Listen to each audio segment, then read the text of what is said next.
So in the previous session, much transpired in a short amount of time in the city of York. Nicholas Ridley had an ominous vision of blood and war between two sides, the white and the red roses, ultimately ended in a catastrophe for both.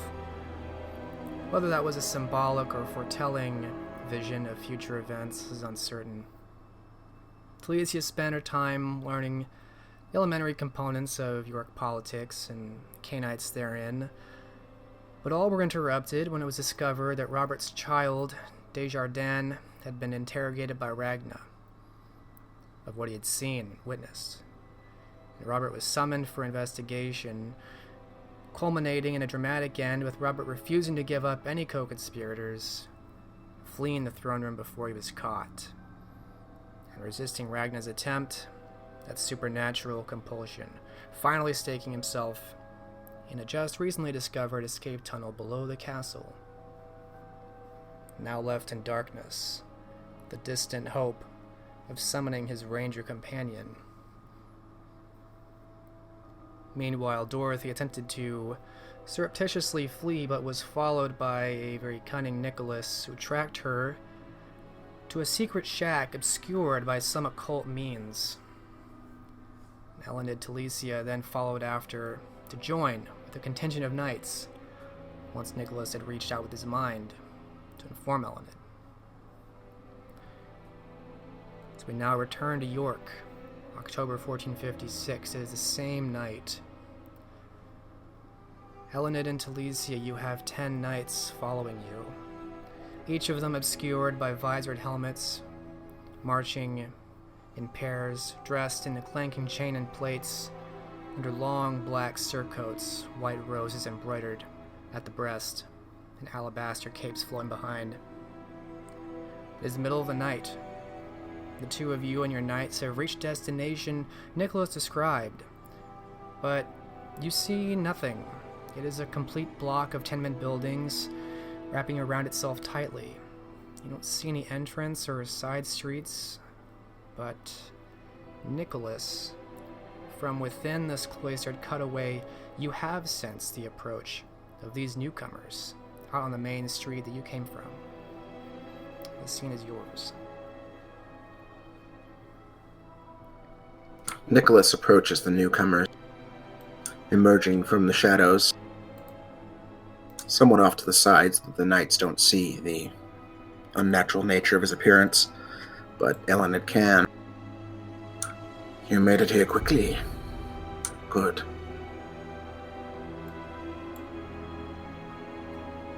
This needs to be dealt with before they decide to flee.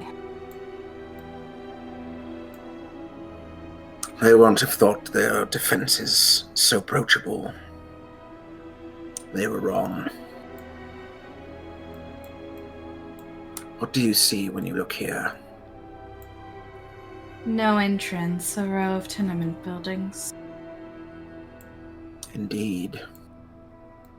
What do you say when I do this? And he'll actually walk through the illusion. Her eyes will go wide for a moment. Oh, that is interesting. She'll look over to the knights. How are they taking it? You see him back away, and at first you think for sure he's going to hit this wall, and then you aren't sure what happens. It's as though you lose track of time, and now you're staring. You're not sure when this happened, but now there's a street, a small, narrow street that leads down into the center of these tenement buildings. The knights seem unperturbed. They're silent behind their visored helmets. Good. She will head towards the area where Nicholas went on.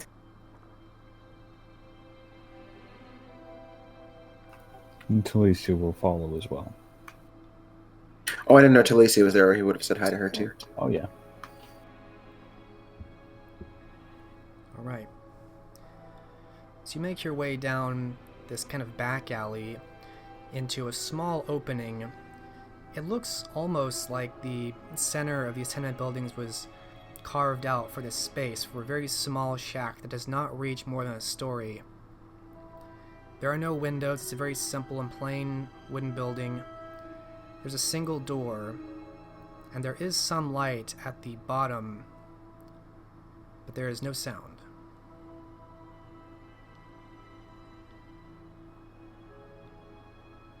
All around you, the tenement buildings loom over. This is a dead end. Nicholas will point to the door, then put his other finger over his lips. Is the door something all of us can see, or is that concealed as well? No, you can all see everything now.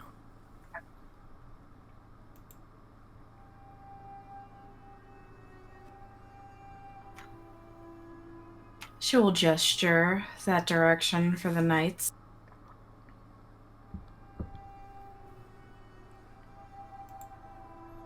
The knights begin unsheathing their swords and start forming up around the door. Nicholas is going to lay down the silence of death so that their armor does not reveal them.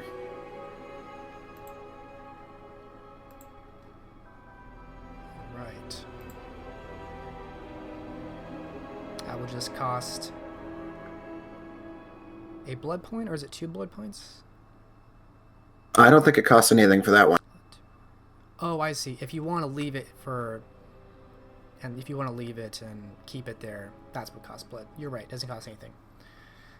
Elned, at the first moment's notice, as soon as the door opens, has intentions on casting the Arms of the Abyss to try to make it so the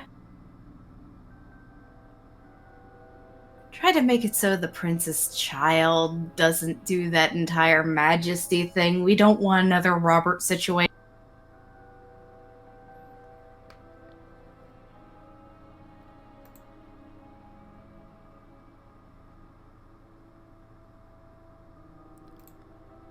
Alright, and what is Talicia doing as everything seems to be prepared, but an eerie silence, an unnatural quiet has moved. Nothing is making sound out here anymore. She's staying behind the knights. She knows better than to throw herself in the midst of a fray.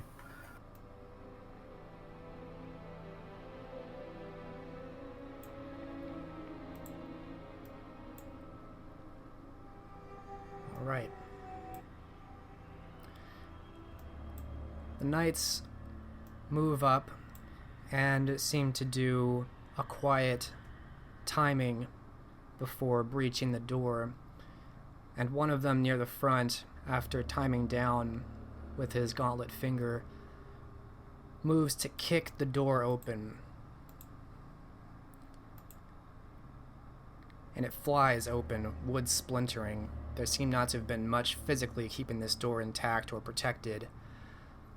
Of course, it is dead silent out here, and they start moving in. Elenid, from the outside, you can't see much. As the knights are rushing in, you just see the inside of a small wooden interior. She will head in then.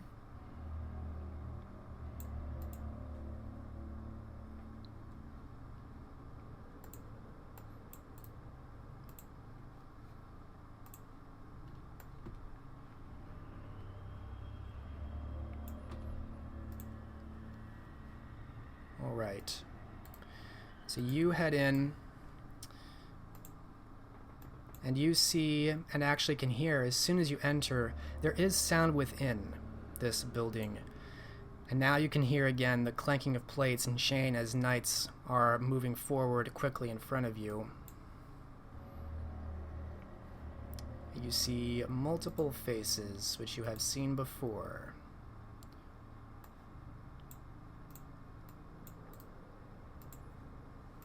You see the Tremere Randall Penborough,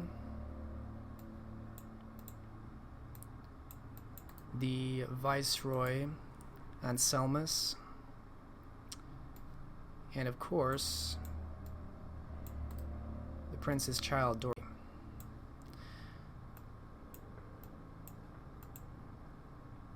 The knights are moving, you think, to strike everyone down. There doesn't seem to be any attempt to parley at all.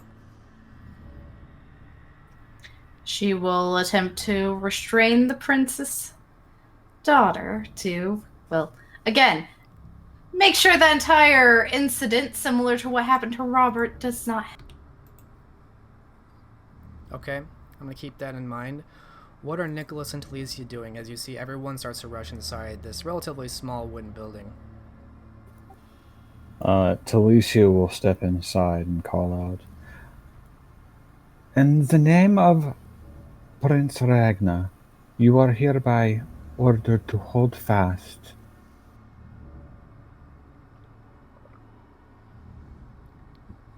And Nicholas? Nicholas will stay outside observing for now. He can't see much of what's going on in there anyway.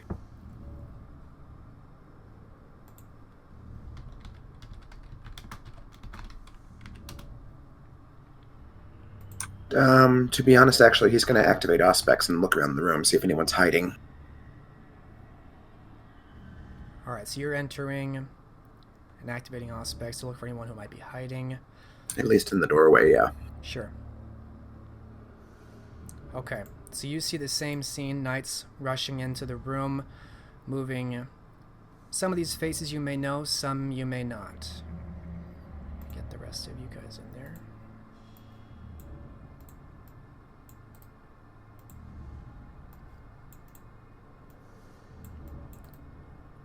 Alright, I'm going to need an initiative roll from everyone just so I know who is doing what first. The knights will be last.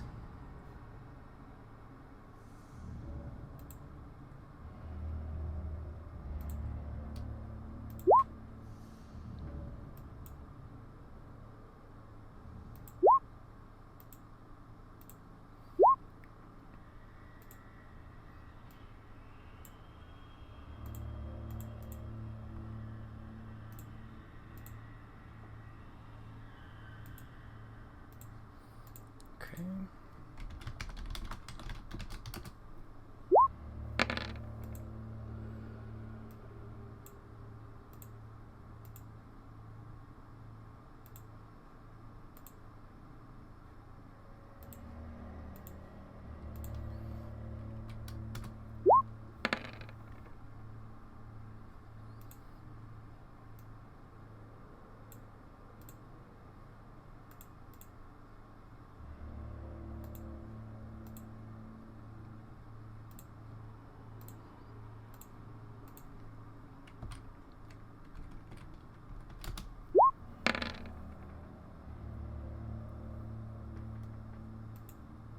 Nicholas, I'm going to give you superior ranking to them since you have the surprise, you have the advantage here. So I'm just going to give you what's basically a 10. Okay. 6, 7. Ragnar's not here.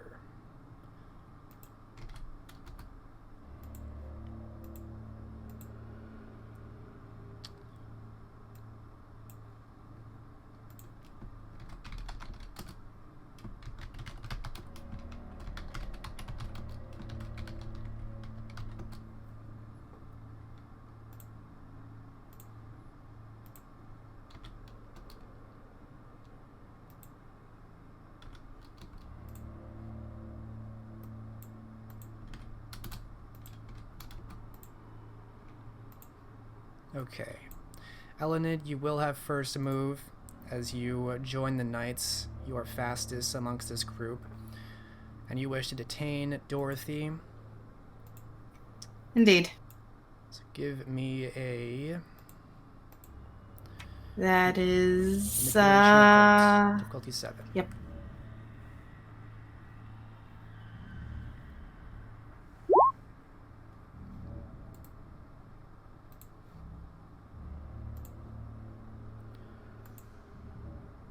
Alright, one success, so you will get a shadow that comes out of the corner of the room where it's slightly less lit. And to give you a better description of the interior, it's, like I said, a relatively small wooden shack, maybe 20 by 30 feet in total. There is a single wooden circular table with 4 little stools. It's otherwise very bare in here. There's a few candles lighting, and some lighting of a candle on an armoire, but otherwise really nothing in here. And so one of these tentacles of darkness emerges from the corner where the shadows are deepest, and it will attempt to grapple against Dorothy. Strength of your obtenebration. Look at your sheet. That would be 5. Thank you.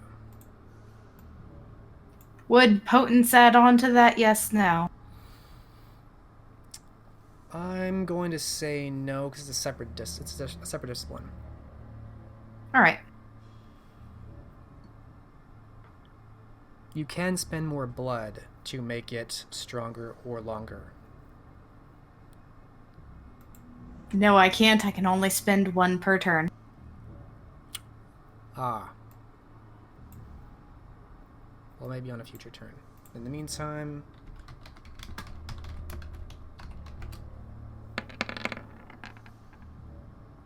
Alright, it's got 4 successes on initially grappling Dorothy. And Selmis.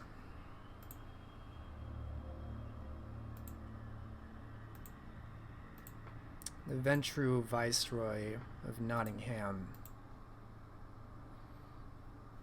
He sees that no one is talking and everyone is moving to action, and he apparently has no intention of going down without a fight.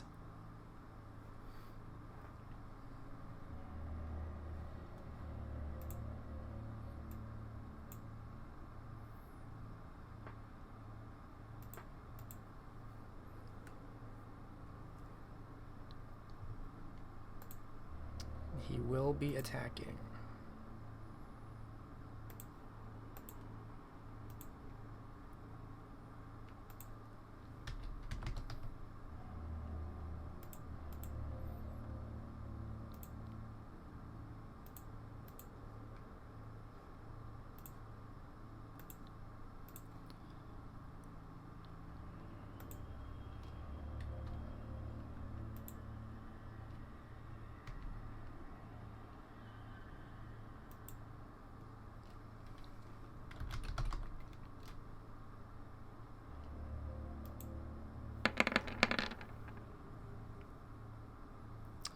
Alright. He rushes forward as soon as he sees that people are running in, they're attacking his companions, and he sees you come in, Elenid, and he puts things together quickly, drawing his sword and yelling out, Ragnar will not have the last laugh, as he rushes you with a sword and slashes at you.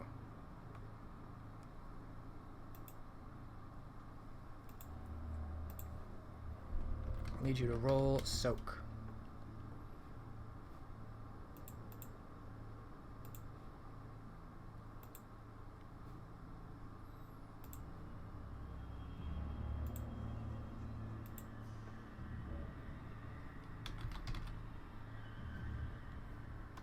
Oh no.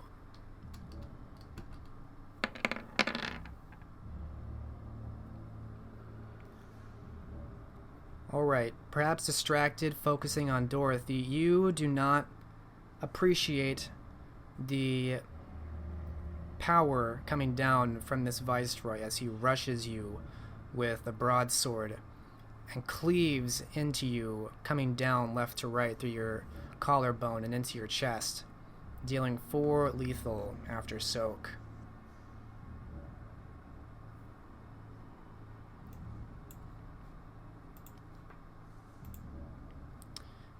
Nicholas, you come in, you see the knights are starting to rush forward. It looks like Elenid focused on having something come out of the darkness to grapple Dorothy, and then was savagely attacked from the side by this man you've probably not officially met before, but seems to be a competent swordsman at least. And he's dealt a savage blow against Elenid. As far as your Auspex roll, give me a perception investigation or perception alertness, your choice. All right. I was actually wondering if I might change a little bit. Yeah, that's fine. Entering the room, I mean, just the first few seconds, you can change your action. Okay, because he did not expect Elena to be attacked so quickly. He's actually going to turn on the Viceroy and catch his eye and say, "Flee," trusting in the power of his blood. All right. His sire, after all, that was very powerful. Going for command. Yes. Okay, manipulation, intimidation. Your difficulty here will be, let's see, 6.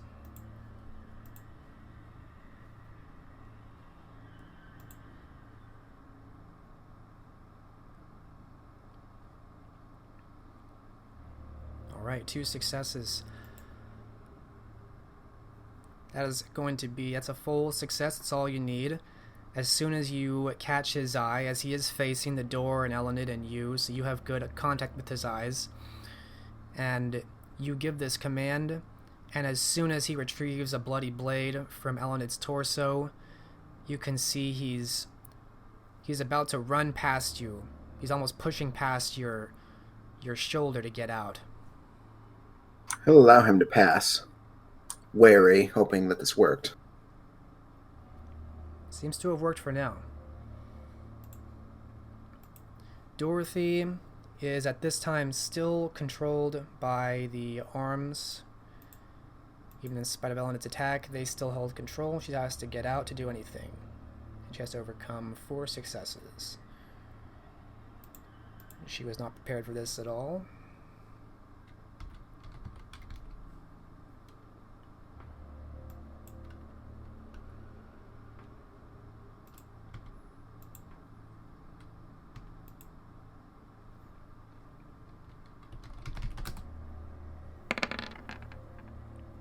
Alright, only 1 success. She is not going anywhere as she struggles against the might of these suddenly formed appendages of darkness that have wrapped around her and seems incapable, at least for now, of getting out.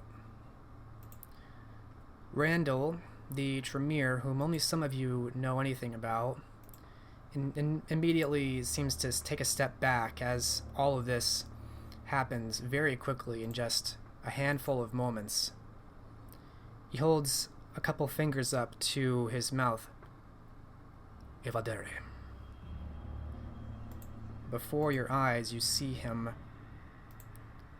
become narrower and narrower as though the air around him is pulling within itself, and he disappears in front of all of you.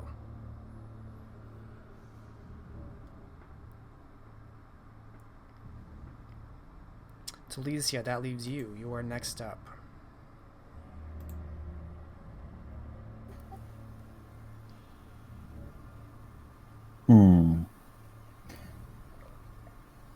I don't really have a lot I can do. Anselmus fled, Dorothy's held, and Randall disappeared. Theoretically. Anselmus is running past you. You're just now entering, and you see him kind of shove past Nicholas quickly, and you can see a face of anger and uncertainty. It's not the look of someone who's afraid, only someone who's running and confused. He's about to be past you, but he's not gone yet. Oh, interesting. Can I trip him? Or at least attempt to? Absolutely. A sweep is, I believe, Dexterity Brawl. It's a 1 higher difficulty. I'm gonna go ahead and spend some blood on it. I'm actually going to lower difficulty by 1 since he's not engaged in a fight. He's just running from you. He's actually, unbeknownst to you, he's incapable of not running at this moment. So difficulty's only be 6 for you. I'm still gonna spend blood on it, just because I know how my dice work. All right, go for it.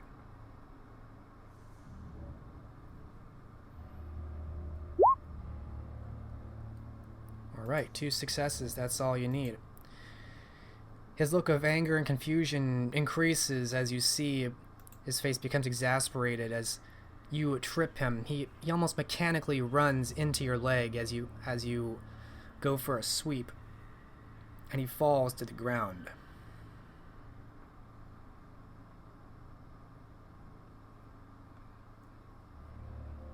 And she'll call one of the knights over to secure him. All right. The knights move in. Now Randall is gone. Dorothy is held in place and doesn't seem very capable of getting herself out. So really, all of them rush out as they see Anselmus is starting to flee and pile on top of him. And they will be striking him as a group.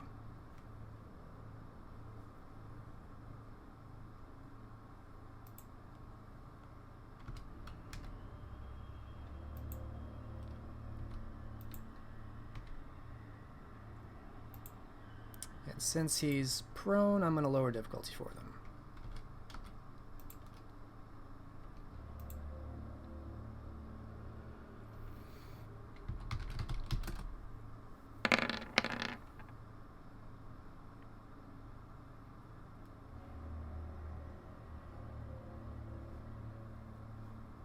You will get a chance to soak this.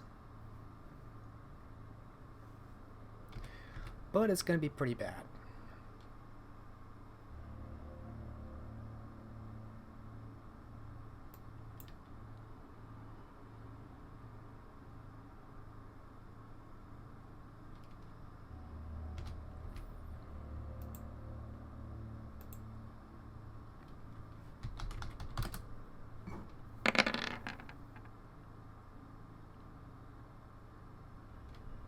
Even with fortitude, he does not have enough to overcome 9 successes, and after a flurry of stabs on this man who is swarmed by knights, he goes limp. His cloak a ruined, tattered, bloody mess, his face stabbed almost into being irrecognizable, pieces of him cut here and there. Anselmus is out of the fight. Dorothy is incapable of fighting, and Randall is gone, ending combat very swiftly. Dorothy seems not to be able to get out of her bindings any more than she was, and doesn't seem to be trying anything else. Once the knights come back around, Elened will have one of them stake her. They'll stake Dorothy. Specifying is important. She calls out to you even amidst the bonding wraps of this tendril. I surrender. Please, I will say anything that you need to hear. I have no loyalty to them. You can say what needs to be heard to Rag. Please, Andid, you cannot send me to her. That'll be the end of me. Whatever you need to know, I will tell you, but if you send her to me, it is the end.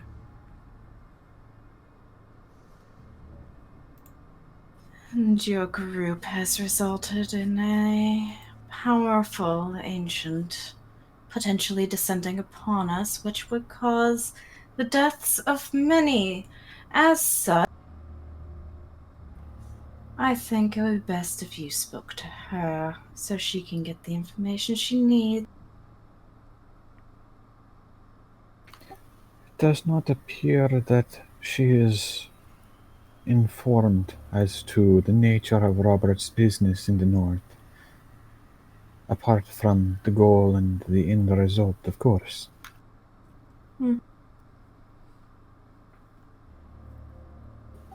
Though criminals must answer for their crimes. Treason, most of all. Yes, I understand what I have done. If you wish to understand what all of this means, You must hear it from me. You send me to her. Who knows what will happen to me? I want to hear what she has to say, Nicholas says. As do I. But, well. Do, go on. The Anarchs are involved, did you know that?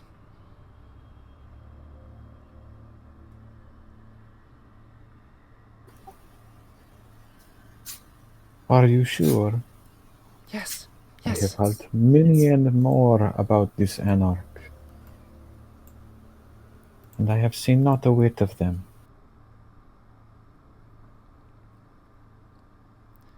Some of what I say is bound by ritual, spell. It was Randall's doing, but I can attempt to explain.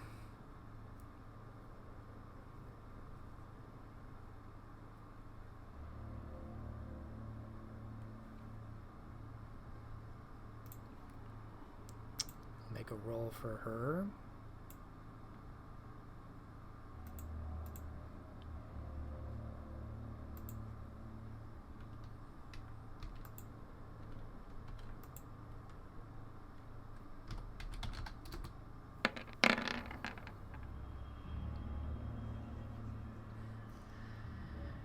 She closes her eyes and her face screws up. It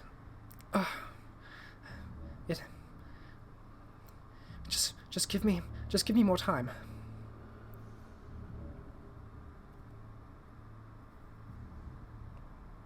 It is this compulsion he placed. It was a ritual. It is not my fault. I cursed the night I signed it. Signed what? Just cannot speak of its details. No, but you can speak of what it was. What did you sign? Some sorcerer's craft of Randall's to ensure our secrecy. Can we assume that Talicia is aware of the nature of blood contracts? Yeah, it's low level enough that I'm just going to give that one to you. She speaks of the blood contract. It is less vulgar than the blood oath, but no less compulsory.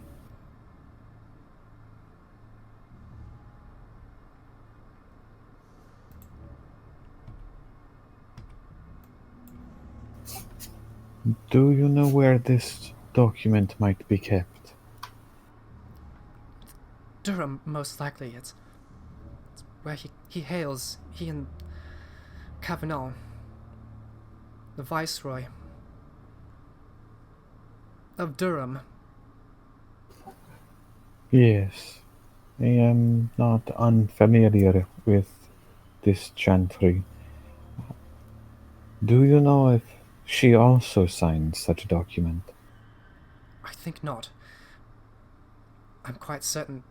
You can see her wince in pain. I cannot speak it.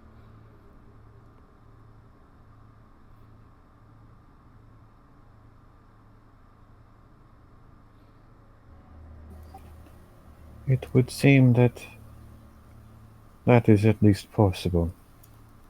If you knew it for certain, you would not be able to say anything.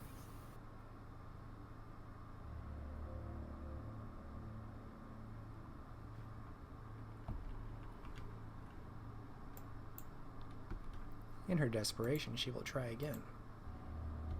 At a higher difficulty. Meanwhile, Elnett is knitting up her wounds.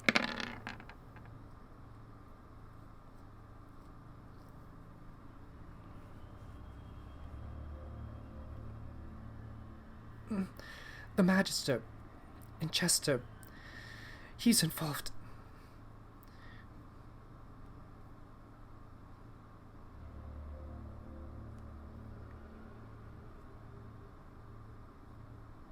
swift something. Randall set it up. Interesting. I believe Elenid had suspicions regarding him. More than suspicions. It was some alliance. The Anarchs and our cabal working to undermine Ragnar. The Which Anarchs Anarchs? I would not pursue this too deeply. It would be folly for the Anarchs to jeopardize an amnesty so tenuous.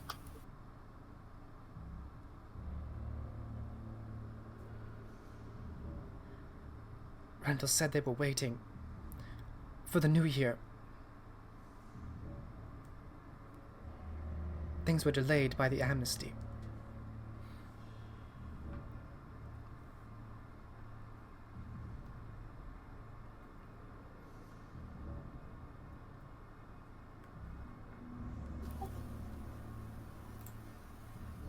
I think perhaps Randall lied to you. What fool would march in January across this frozen wasteland?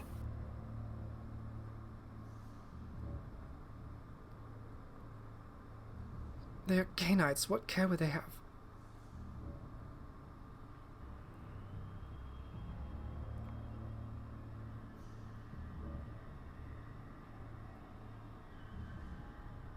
Talisi just quietly defers to Elenid. You are more schooled in combat than I, of course. Would you, with any force, attempt to march across the north of England in the winter? No. However,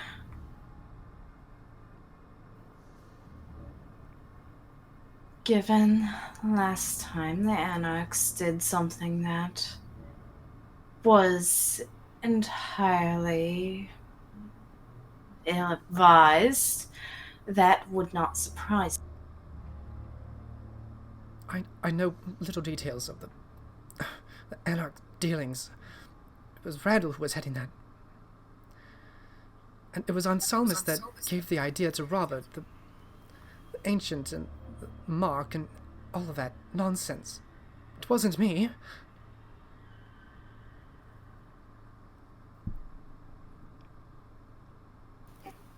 No, it wasn't you. But I wonder who introduced Robert to Anselmus and Randall. Oh, for heaven's sake, you cannot blame me for that. Did you not escort him to this very cottage?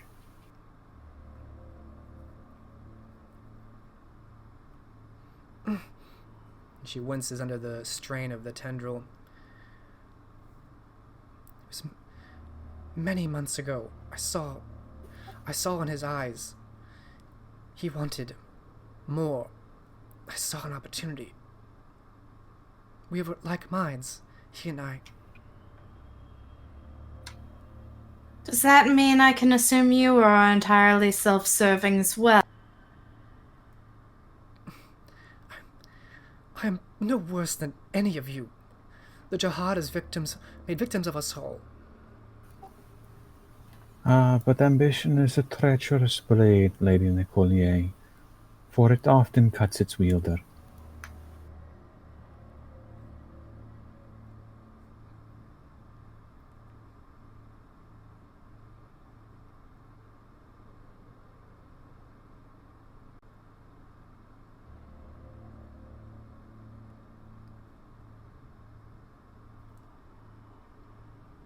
Do you have anything else to say? It was just us. I assure you, if there were anyone else, I would tell you. Unless you are under compulsion to do otherwise. I saw the form. We all signed it. Randall made it disappear with his sorcery. Question: how many levels of health am I able to heal during this conversation? As many as you want. Okay. And who laid the illusion over this place? Also, Randall. His many tricks of his kind. I suspect this was one he was not meant to have. Much of this he seemed unwilling to share with his sire at all. Or the regent.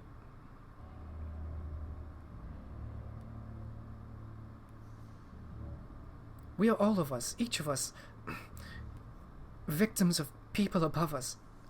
And Selmas just wanted his praxis. I wanted to get out of my sire's shadow. Randall's trapped by that chantry. We were just seeking something more than being crushed by those above. Is that so evil? No, and with that I can actually sympathize. Unfortunately, it's not up to me. And he'll turn to look at Elenid. Nor is it up to me. I am on orders. She'll look over to the knights. Stake her. No. You must. But the knights seem unmoved and silently move in. One withdraws a stake. Perhaps he's had it all along. And Dorothy continues to yell even louder until the very moment that the wood pierces her heart. And she becomes rigid. Let's sweep the location just to be sure.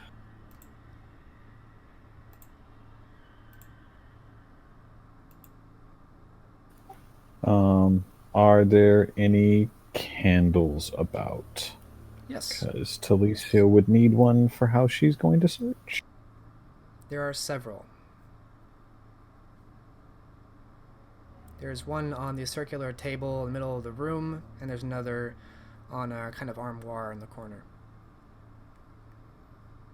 And she is going to use one of them to utilize Sense Mystical. Alright, remind me how that works. It's a level 1 ritual that basically relies on the light of the candle to highlight any forms of blood magic or sources of blood magic in the area. They glitter. Alright. It's level 1, just intelligence, occults, difficulty 4 then.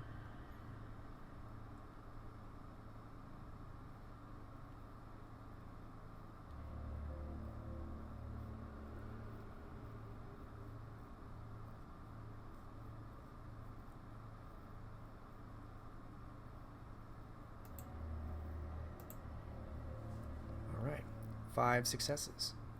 More than enough. What does it look like when Talicia casts this ritual? She'll pick up the candle, still lit, and gesture over it and whisper a few intonations.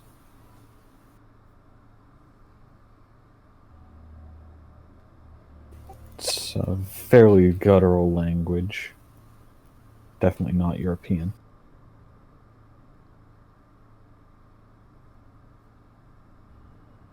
You can sense an air about the flame has definitely changed. There's something more still and calm about it now. And if you would like to look over the wooden shack with this, you may roll me a perception investigation. Standard difficulty.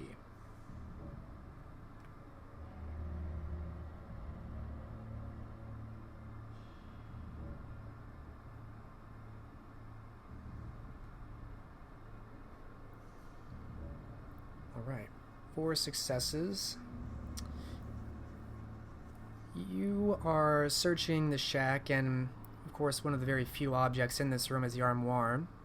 And looking that over, it is empty, although when you're closing it, the light of the candle reflects against the inside wall of the panel, and you see a sigil which looks very faintly engraved. It looks like multiple candles kind of in a circle with other more complicated arrangements around.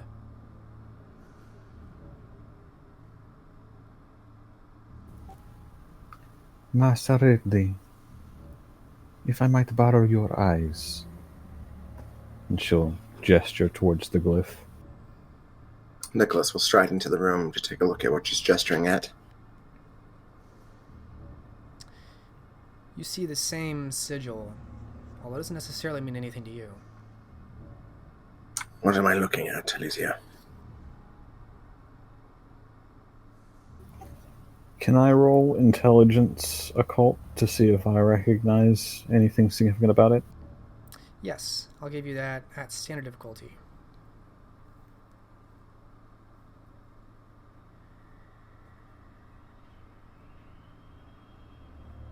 Three successes.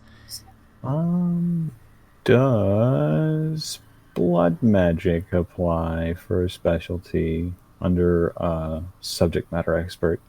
Yes, I will give that to you, so 5 successes. Although the form is different than those you've seen in your studies, this is undoubtedly a sigil to silence this room.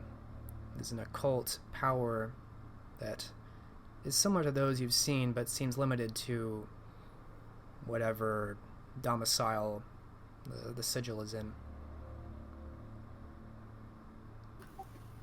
This is why you were not able to hear anything from within the cottage.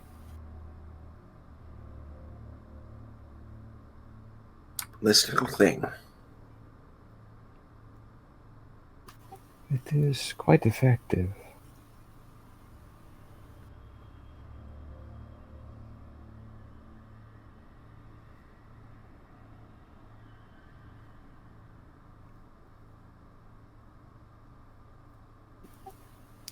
Etch it within an abode which you do not wish to be heard within.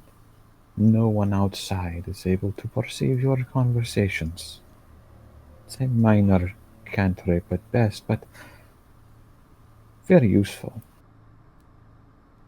I should say so. But not interesting at this moment. Except, of course, as a point of note.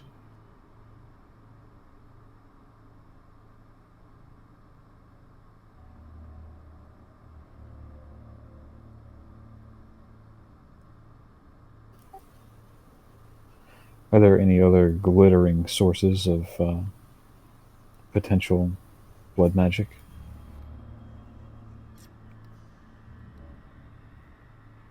Let's see, you got 4 successes on your investigation roll. Are you the only person that's kind of searching things out? No, Alned is searching as well. Okay, I'll take another roll from you as well. Same difficulty.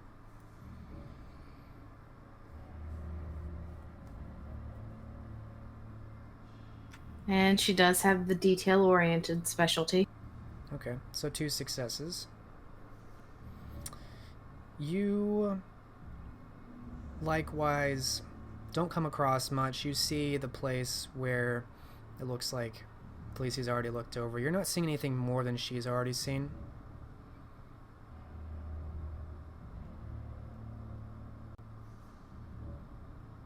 It's a pretty bare room.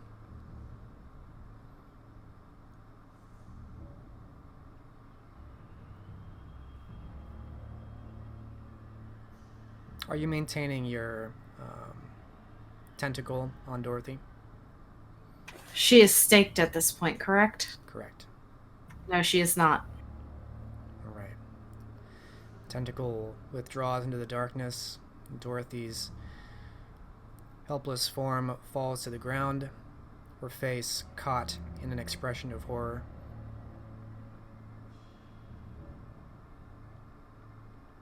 Talisia's going to. Are there bed sheets or like sackcloth sufficient to cover the corpses?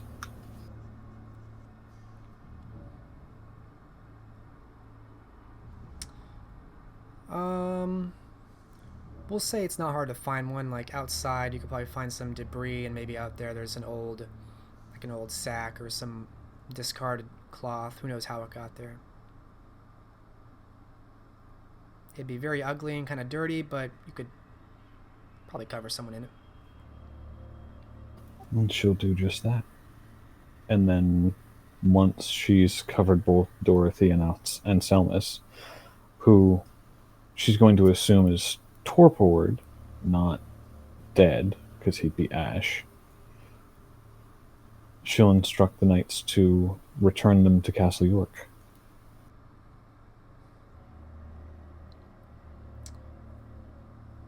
And Nicholas, were you investigating this scene beyond what Talicia pointed out? Once the bodies, quote unquote, are taken care of, he does mention that he thinks we're missing an opportunity here, but he'll take a look around the room.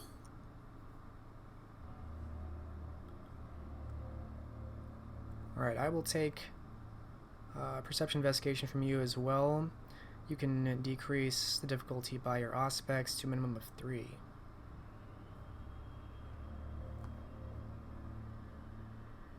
Yipes.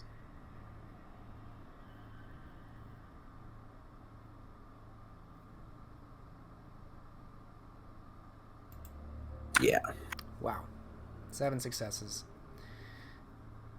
So of course you find there's not much in here. You find actually the place, even without Talicia's magic little candle, you can see where something that has been rubbed away on the inside of the armoire panel door, although it's not apparent that there's a sigil without it.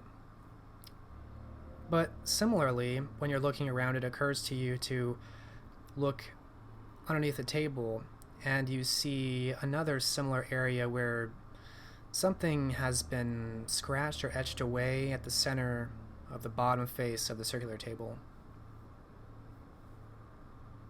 Talicia, look here. Of course, she'll come over to inspect, crouching down to look up at the underside of the table.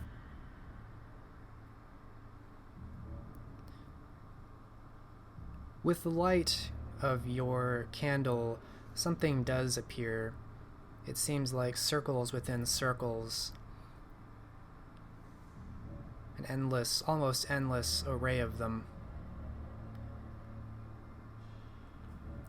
And I'll let your intelligence occult roll stand, as you did pretty well. This is a bit more of an advanced ritual, but you're familiar with this design as well. You suspect this might be what has been keeping this shack obfuscated from outside view, often accompanied by some kind of unlocking incantation, something spoken to reveal this.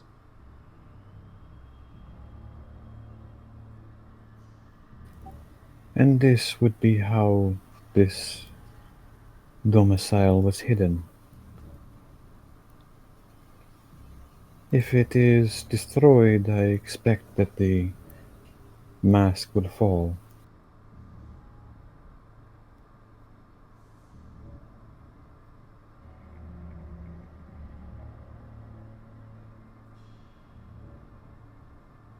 This place could be of some use to us later. Perhaps we should leave the magic for now. It does not appear that Master Randall has left behind much of value, though he and any other conspirators will know where it is.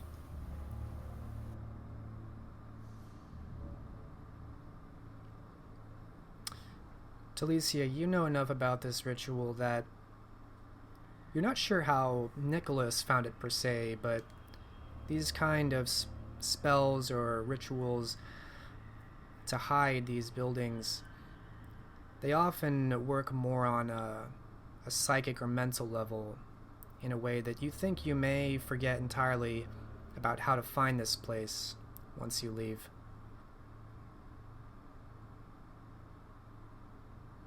Unless you had some kind of incantation.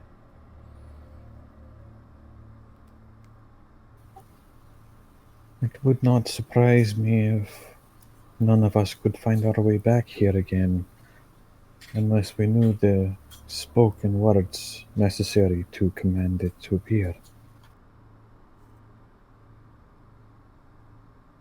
That is insidious.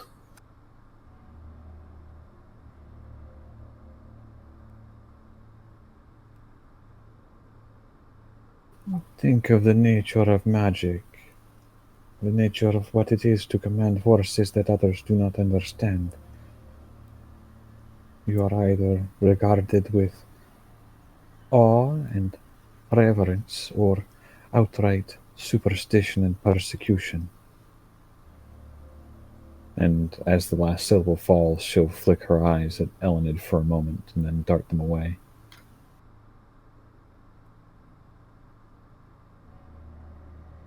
Well, regardless, do you really intend to turn her back over to her sire?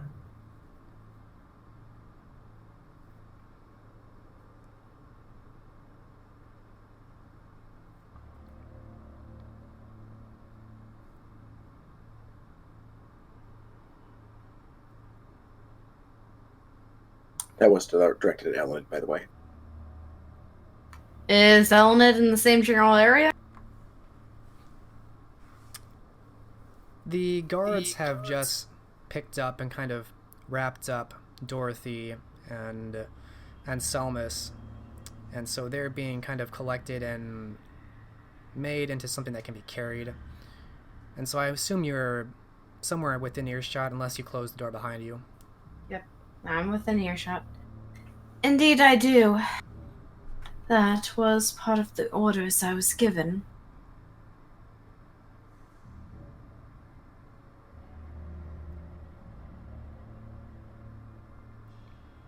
Doesn't the mystery of it intrigue you? What mystery? They felt oppressed, they rebelled, they failed. Come on, and it seems more complicated than that. They certainly do not look like anarchs. And with their ties to that magister, it could very well be tied back to Basileus himself. In fact, it would not surprise me.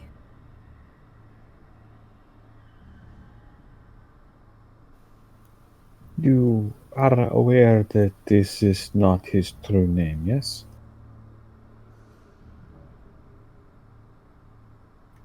Of course. Good. It would seem silly to regard him by such an obscene sobriquet. The simple Greek word for emperor. It is hubris, to be sure. Is that what it means? I will go with the guards and make sure they are delivered and see what other information is brought.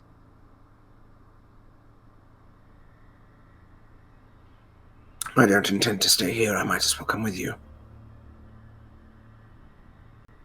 If there's any way to negate the magic here, I suggest you do it. She says as she looks over at Telesia.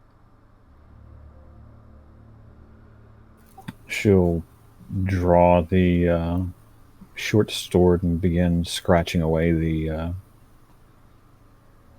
glyph under the table. Alright. You start to cut away and mangling the carefully laden marks.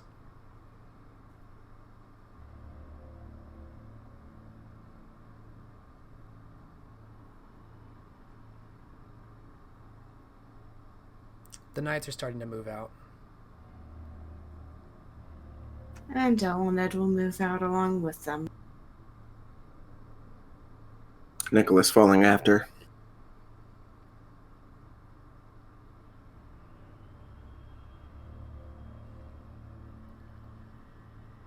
And Talicia, are you only doing the one on the table? Well, once people are out, she's going to try and take a rubbing of it. Take a rubbing of the one on the table? Basically recreate it on parchment or what have you, as best you can. It's going to be very hard to do once you've destroyed it. Well, she stops as soon as people are out. Okay. You'll still have done some damage, but you can take at least a mental note of it. Yeah, she wants to write it down. That one and the one from the armoire.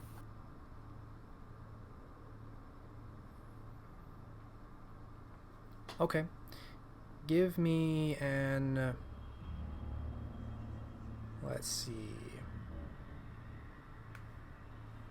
It's the act of just transcribing what you see here. I would say intelligence academics. Yeah, that sounds appropriate. Intelligence academics.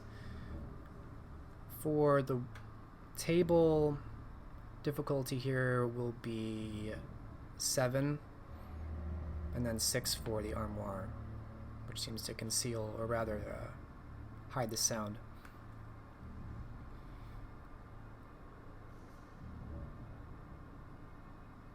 Okay, 1 success for this ritual that hides the shack.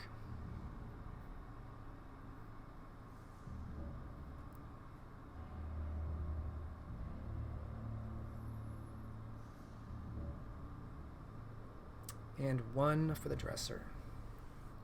Alright, keep a note of that, and we'll come back to it. And then I assume you're following along with the rest? She dutifully destroyed them as well, but far less carefully than she was being before. Gotcha. Okay.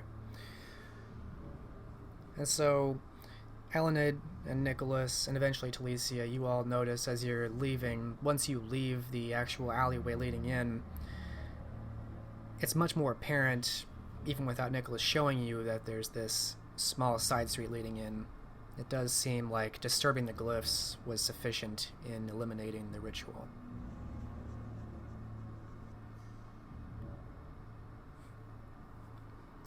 And in good time, the group of you march back to Castle York.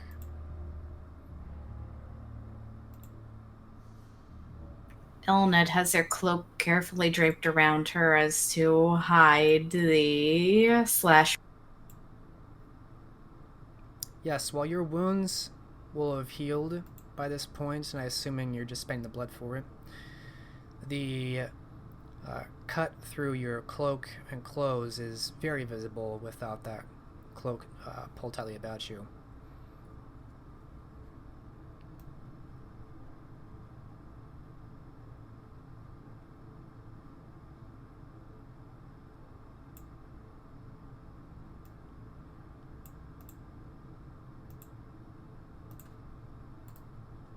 Alright.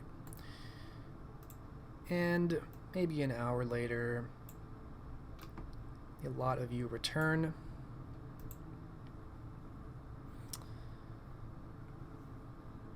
The bodies of Dorothy and the Viceroy Anselmus are moved beyond the Great Hall.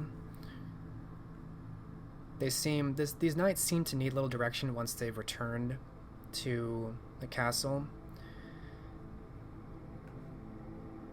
And you see that it looks like Jesper of Jomsburg, the other child of Ragna, as well as her ghoul Ethan Sharp, are present. They seem to be discussing something, and when Jesper notes Dorothy being moved in as one of the rags slips once they're inside the throne room, and her face is exposed briefly. Jesper looks a bit grim, but says nothing and waits for the group of you to approach. She shall, still keeping that cloak around her. I see you have dealt with my sister. She was part of the group that wished to dethrone Prince Rag. It was only a matter of time until she got herself into such trouble. I knew I would one night see her pass through that doorway in torpor, and tonight was the night. There was a third with him. He used magic to escape.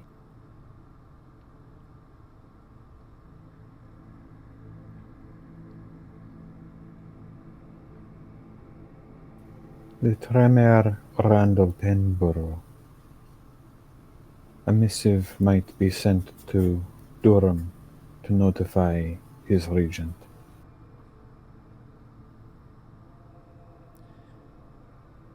The Seneschal, Ethan, looks to you, Talicia, and nods. I will get right on that. On behalf of the court of Ragnar, you are all thanked greatly for your service and loyalty. She will know of your deeds, difficult as they may have been. Furthermore, it seems they are bound by blood contract to keep quiet on certain details.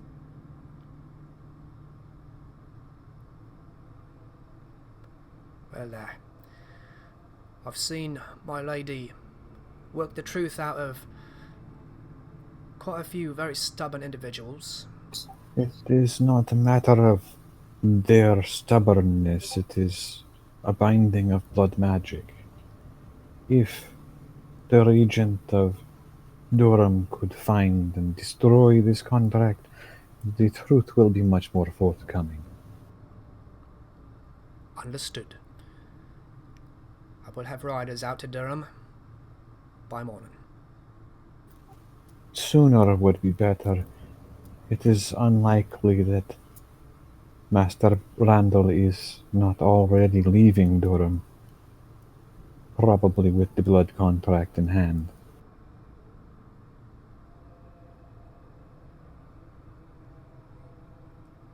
He nods a couple times.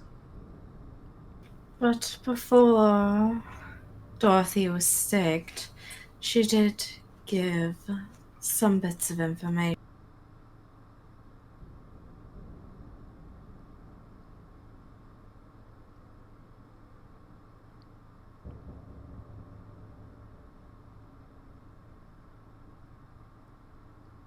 They both seem to wait expectantly.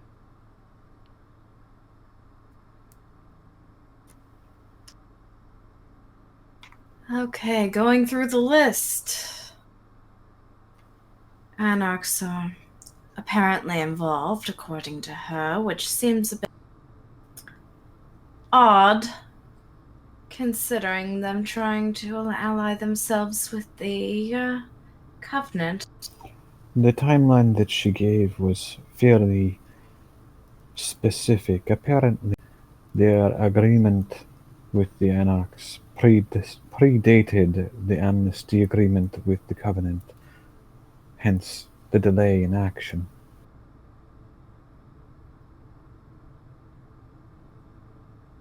It would appear that the Anarchs are interested in honoring the amnesty agreement and not the agreement with these conspirators. Well, little surprised they'd be playing both sides.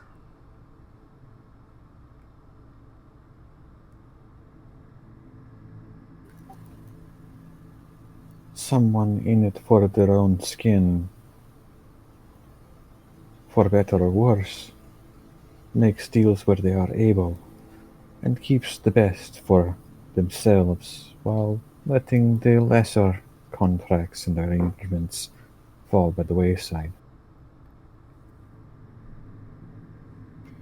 And as a surprise to no one, the Magister and Chester is involved.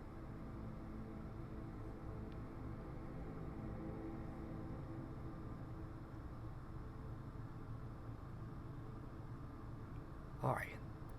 That Magister Swift has been a thorn on our side for some time.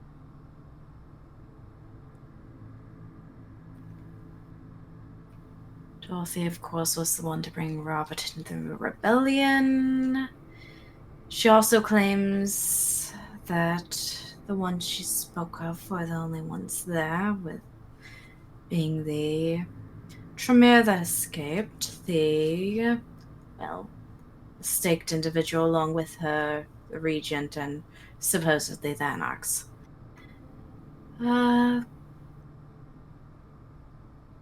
She also claimed that Randall refused to share his illusion magic with his sire, but that's his own business. And the person who gave the idea to Robert, the entire traveling north and whatnot, was Anselmus.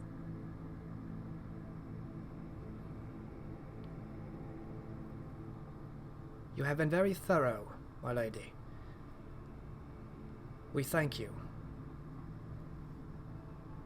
It is my duty. It may give you some relief, perhaps, to know I have not been able to find Robert since he departed. We have searched the city. No gate guard or any neonates posted along the walls have come across anything unusual. He may very well be in the city still.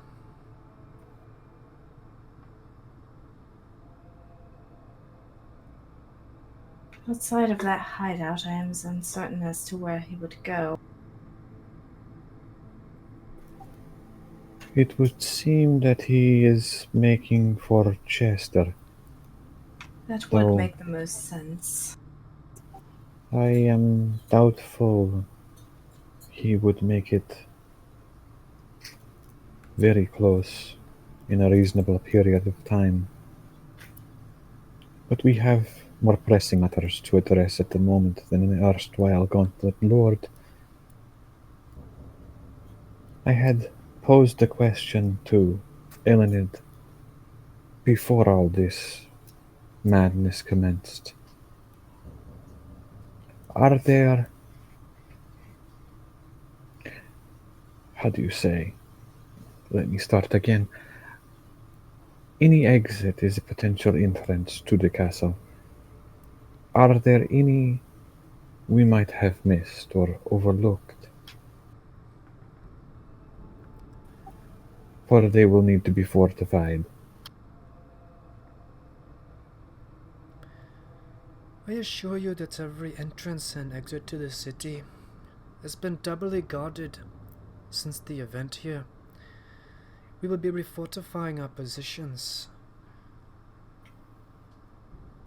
I believe what she is, or at least when she brought it up to me, it was in the matter of tunnels.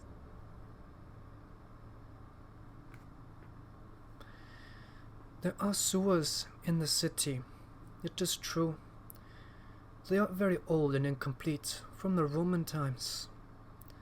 There is little room down there. We have searched those as well. So far, nothing.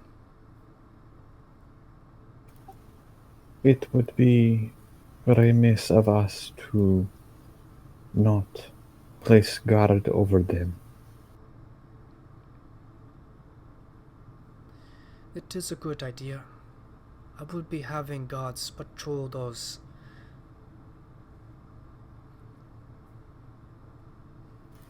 It would be unfortunate if our enemy came at us from within these walls, from behind.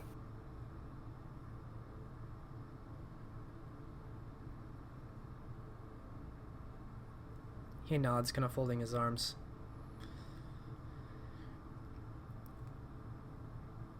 I will redouble our searches. It seems perhaps for the moment your task is done. I am regretful that this is what has become of my sister, but not surprised. She always pushed at the edge of what was tolerated. I do not know if my sire will tolerate anymore. I wonder, is there any scenario in which Lady Ragnar might show leniency to her own child?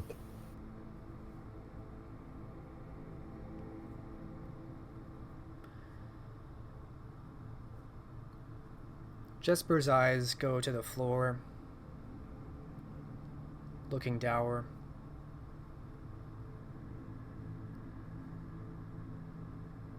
I think it is unlikely.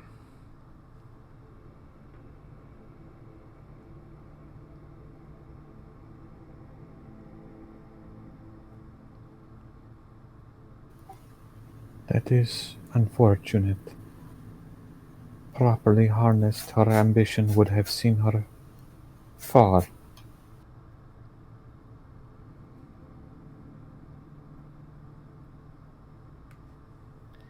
It is one of the reasons I never involve myself in the politics. It's precisely to avoid. And he looks in the direction that she disappeared. That. I fight my enemies with a sword, not with lies in hidden rooms.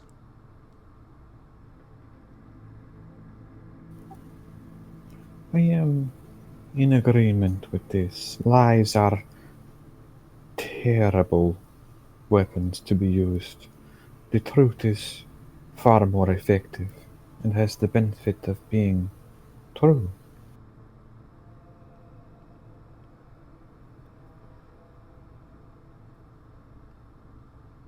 But betrayal is no better.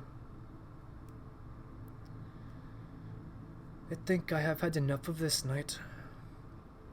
I will go for a ride to clear my mind.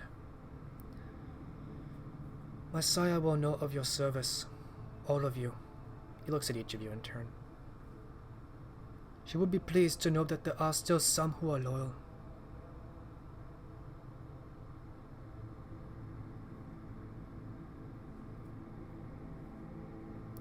And he nods to the group of you and starts to step off. Talicia will do her characteristic low curtsy and then right herself again. Ned will nod in return and then promptly return to her quarters because she needs a new outfit.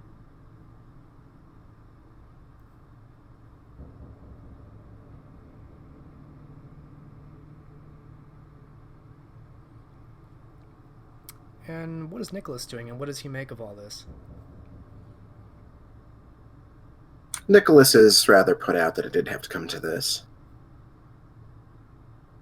He understands this is what he got when he signed on with the Covenant. By choice or not.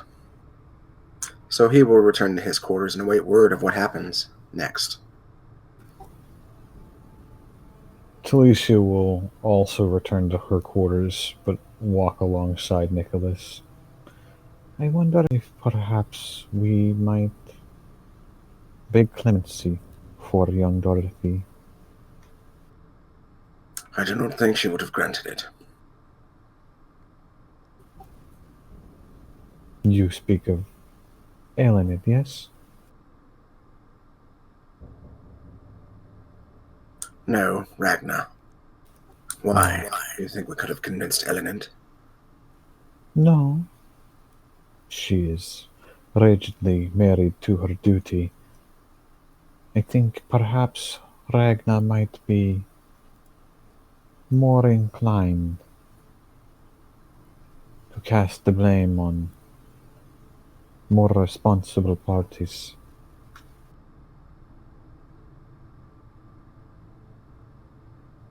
Well, regardless, what's done is done.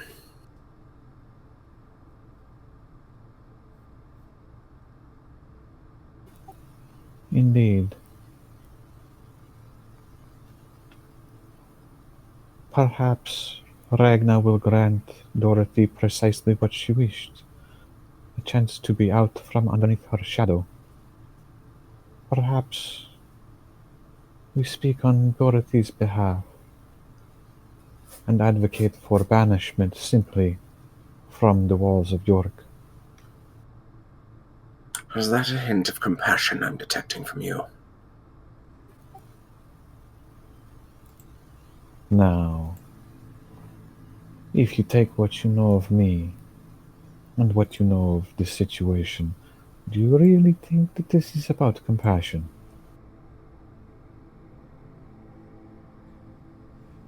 I'm not sure what I think anymore. If not compassion, then what guides your hand in this decision?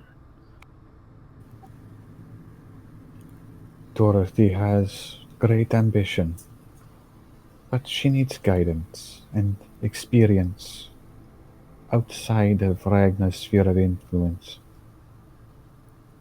Perhaps, in time, she finds her way to greater position.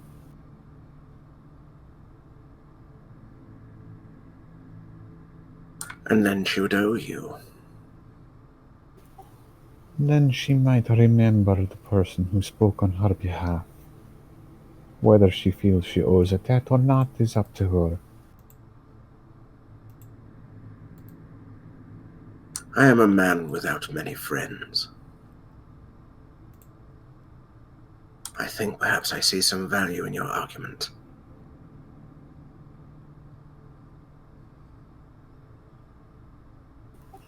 The worst that Ragnar can say is no.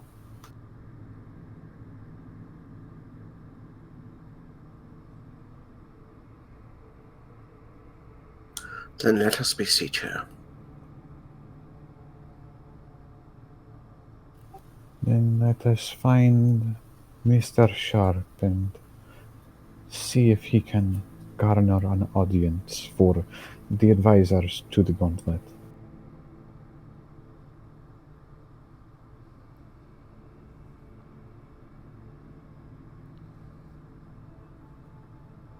Advise us to the gauntlet. Have you not realized already how little we mean? We mean next to nothing, but a sound argument can also sway many minds.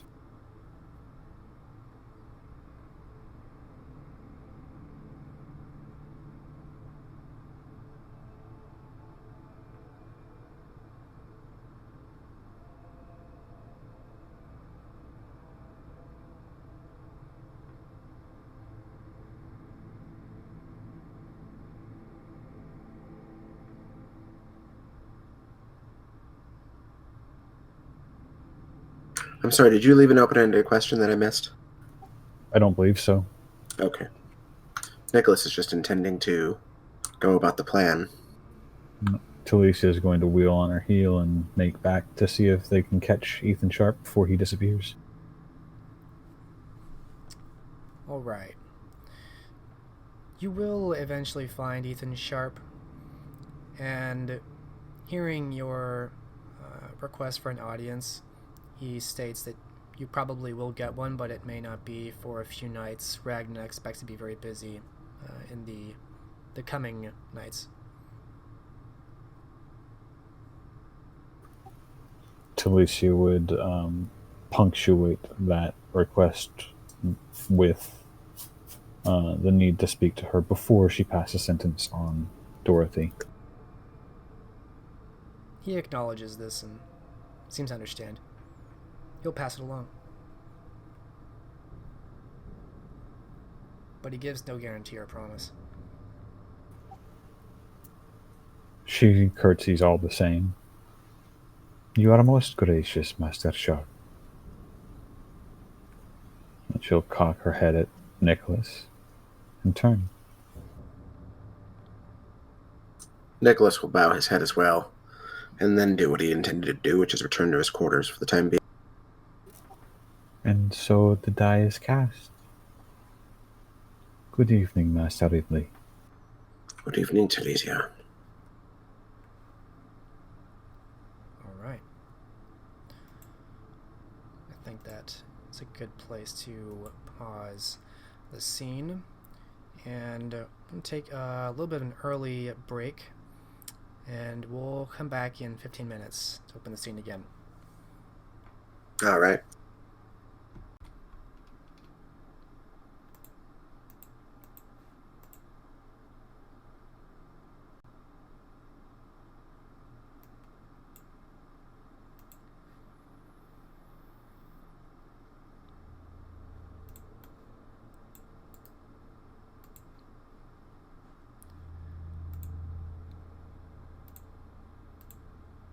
Alright, so a few nights will pass as Telesia and Nicholas wait to hear back. Do either of you tell Elenid about your request for an audience? Telesia wouldn't trouble her with it. Ellen has already done her duty. Yeah. Nicholas would not either. Okay.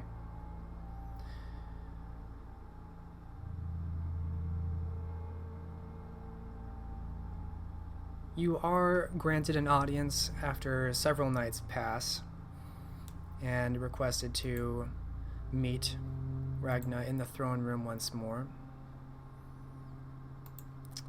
So we will open this scene with the two of you.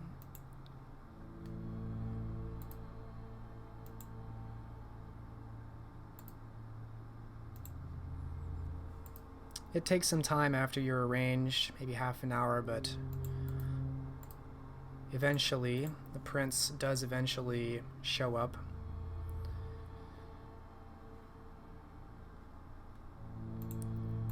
She looks a bit distracted, her eyes, even as she enters the room, down at the floor, kind of scanning as though looking for something. But finally reaches the throne in the Great Hall, and standing in front of it looks to the two of you. I am told you have a request. We are but humble advisors to the gauntlet, such as it is. Though we wish to speak on behalf of those who are unable to speak on their own behalf. She's going to pause and give a chance for Nicholas to put in his 2 cents as well.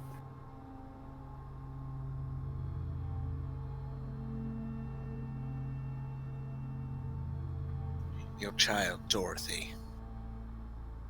We believe she was misguided and misled.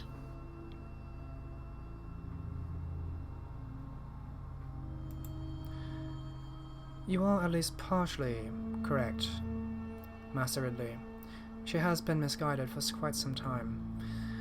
I would not describe her as one incapable of voicing her opinion.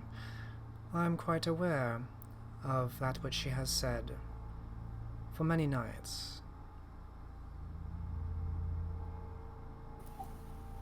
It occurs to us that perhaps a suitable punishment and sentence for her is to grant her exact wish.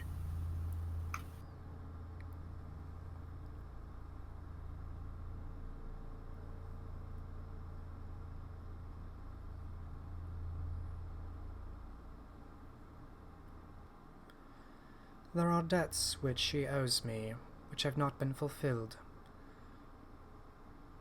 It is not a business which you need be privy of, and I note the one remaining Gauntlet Lord in good standing is not present.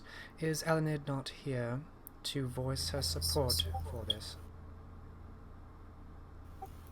She is not. We did not feel it would be seemly for her to be involved in this. She has much more important matters to occupy her time with.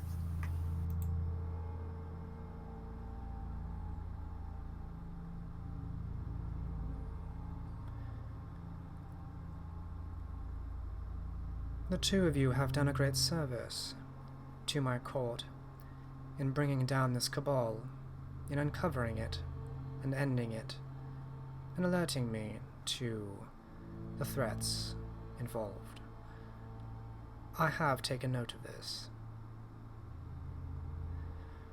However, my child has long exhausted my patience and my lenience.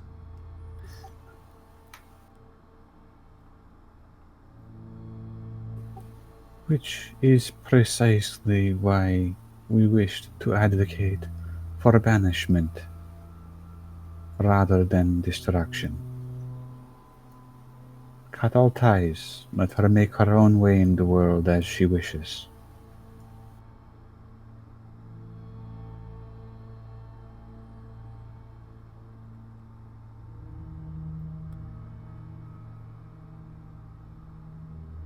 Some would claim it a strength to allow their treacherous child to leave freely with impunity. I am not one of those individuals. I will make an example of my child, as well as the Viceroy. They will see the dawn.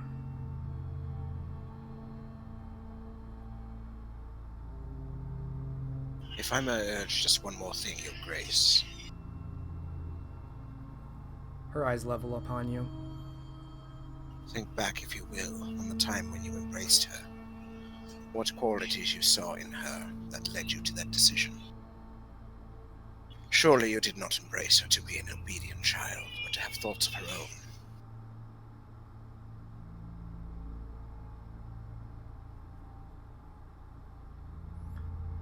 The same qualities which I embraced her for are those same which seem to have struck me in my back. Much like a sword that is wielded improperly, at first glance may be useful, but a blade with two edges can prove unwieldy. It is no matter.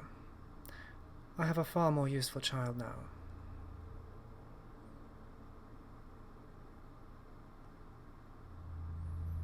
Jesper has always been loyal. I have no concern for him.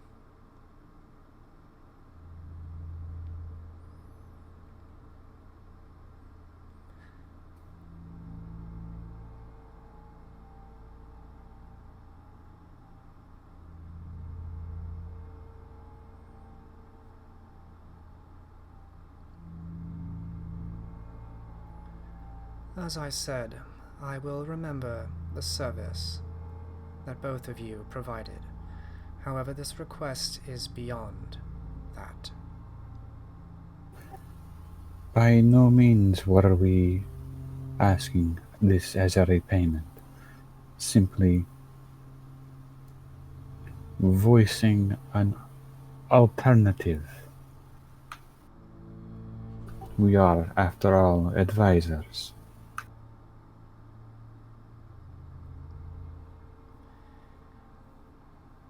You may find some relief in hearing of my grace in another form. I have decided to spare Robert's child. He will be banished from Yorkshire for his association, but I have decided to not destroy him.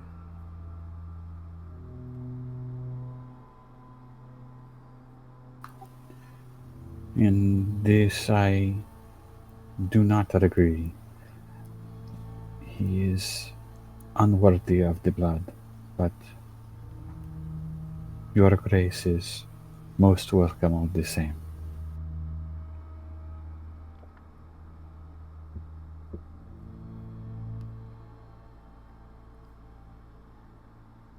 Nicholas has no comment on the fate of Robert's child.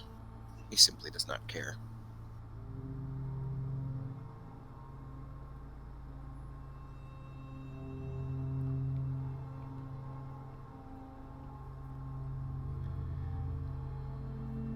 Will there be anything else?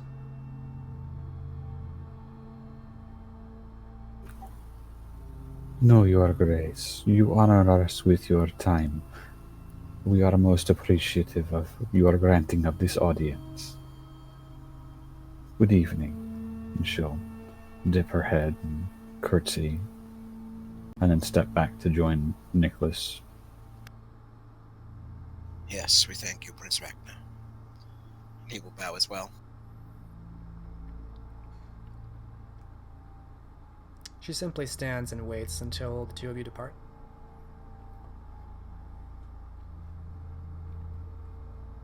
And depart we do. Indeed. All right. Give me one moment.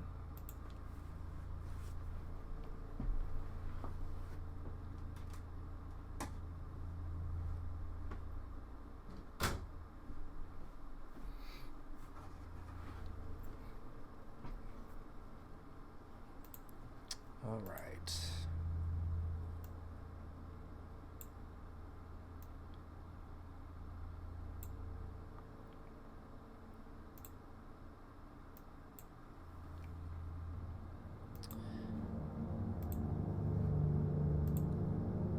And the scene will fade as we change to a very different scene, although around the same time.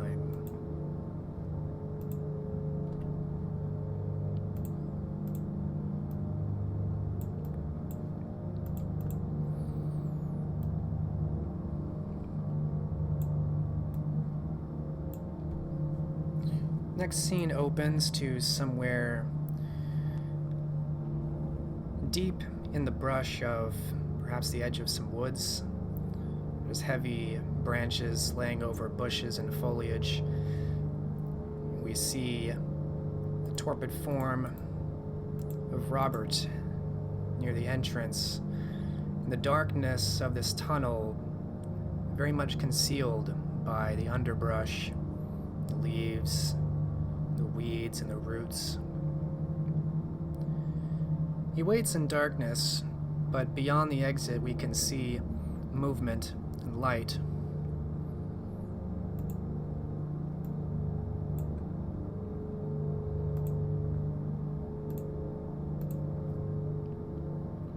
Eventually, we see a familiar face break through the foliage.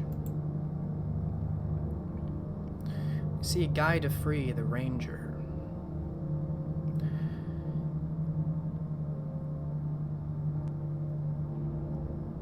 He is dressed in a ranger's cloak, which is long, his hood is raised. He holds a torch. There's a bow strapped to his back. He looks exasperated and exhausted, his mouth open, hanging open, sweat pouring down his face. He looks forward and seems to note the torpid form of Robert.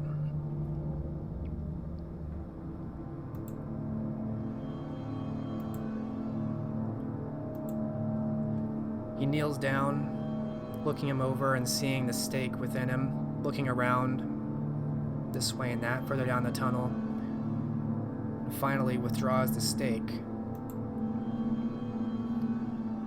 Robert, you feel excruciating pain as the stake comes out of you.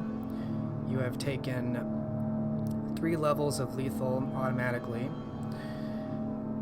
to allow this to happen, and it has now been about 5 nights, so you will be 5 points of vitae less.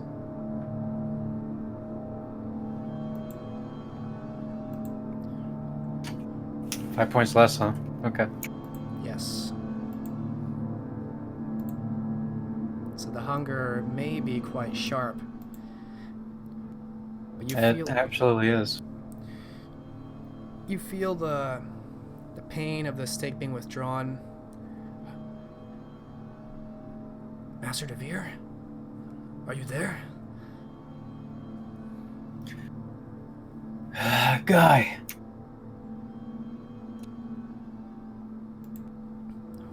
Quickly. I am so glad to see you. I've ridden almost non-stop. I do not know how I've come here. I just felt pulled to hear what happened. Ragnar's declared me an enemy. Does he feel the pull of the summon at all? Do you, Robert? Yeah. At this time, no, you do not.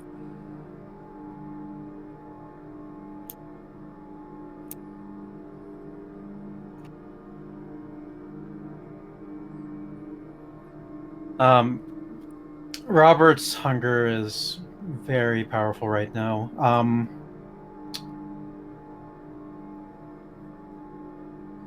He'll...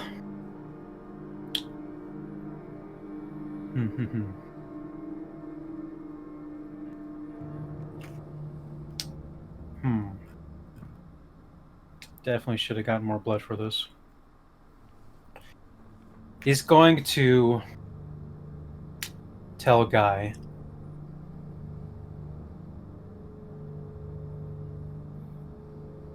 that he needs to get back to Chester. And yeah, he might actually lose another faithful servant if he fails his ability to withhold the beast. He's only at 1 blood.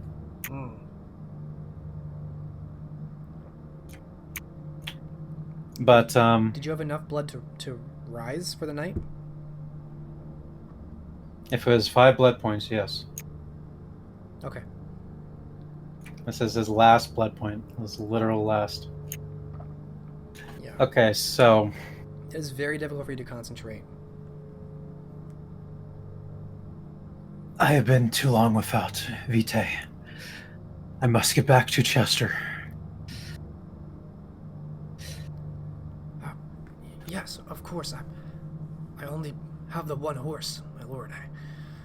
But there are paths I know. I bypass the roads. We can get there faster.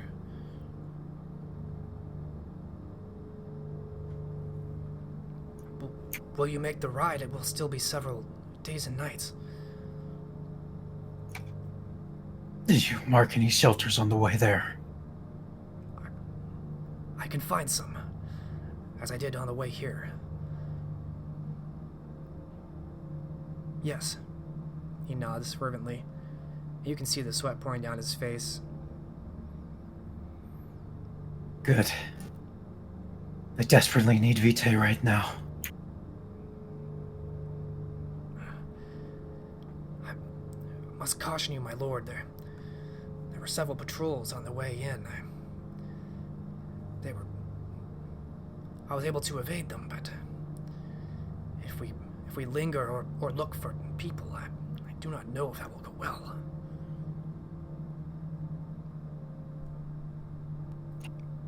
How many in the patrols? 6 or 7?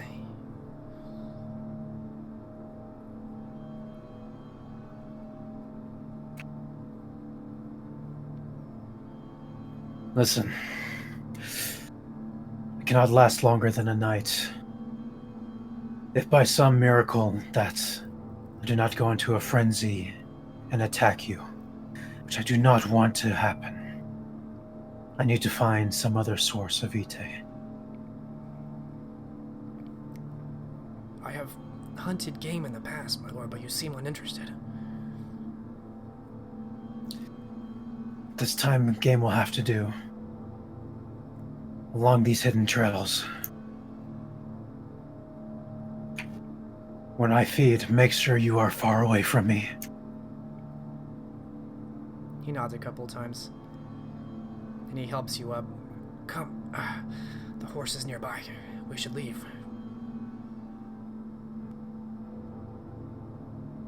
And Robert will do his best to avoid any sensing of the blood within his ghoul's veins. Okay, give me a self-control roll, difficulty 7. There is no stimulus except your extreme hunger and your knowledge that fresh, warm blood is within his veins right next to you. The beast is biting at him. Spending willpower on this. Okay.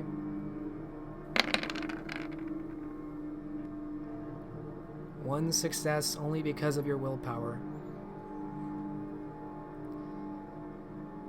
You can feel your fangs extend and your face kind of reach toward him even as he's helping you along, and you manage to move your face away just barely. You come out of the underbrush. There's still heavy woods and foliage and rough terrain here. You can see down the hill a horse has been reined up. It's very dark out, this deep in the woods at night, but you can tell at least your basic surroundings. Indeed, it's dark enough. Robert will enhance his senses and look for game as they go along the trail.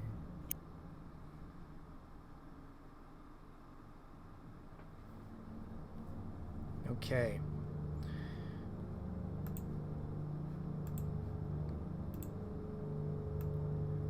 So we will see how well Guy de Free does, leaving York with you and evading patrols.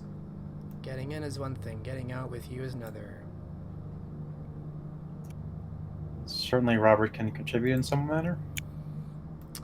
You can contribute by not frenzying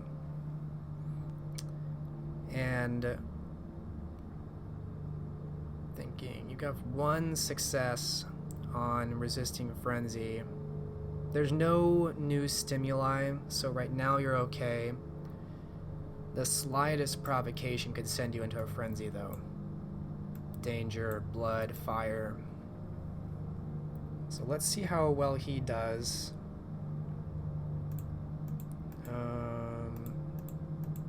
Yeah, I'm gonna say with the beast so close to the surface and you barely holding on, you can't concentrate well enough to contribute in any significant way. All of your effort is going towards keeping under control. Fair enough.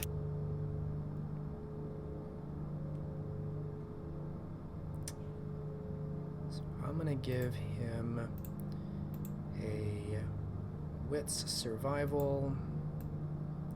Will be at difficulty 7.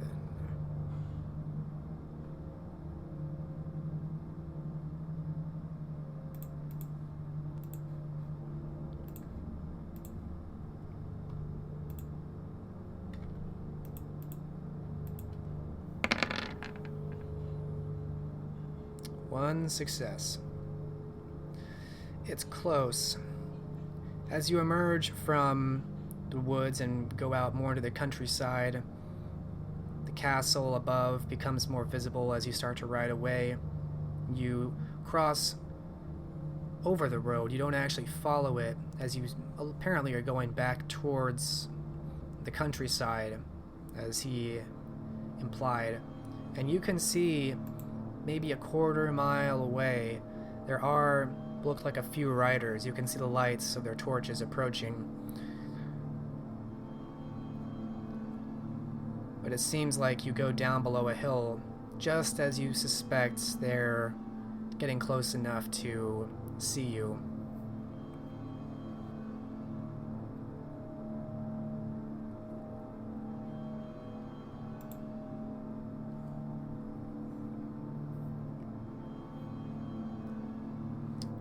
We're going to see if you can find any game for you to feed on.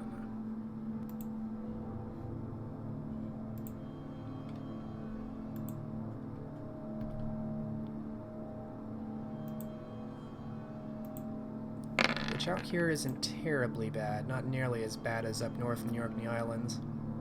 3 successes. Alright, so you and him ride for almost an hour away from York into the countryside, going west, almost towards the Pennines themselves. And fortunately, Guy is able to dismount, and he actually finds a deer. You don't actually see it initially, but he lets an arrow go and calls out to you. Perhaps he's been tracking one, perhaps he got lucky. But doing as you command and suggest, he points it out and then he gets far away.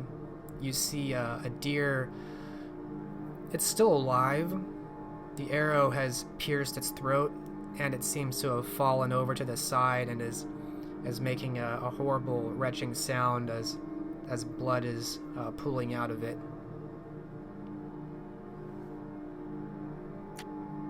Robert is going to rush with haste at this deer's throat and drain away.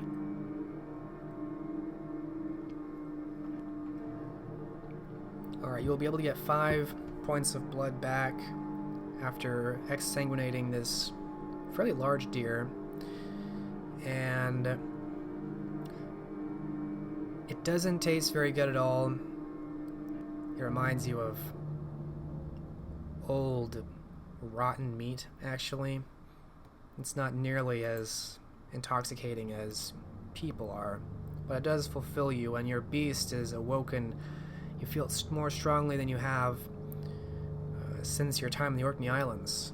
I will need a self-control roll from you, difficulty 9.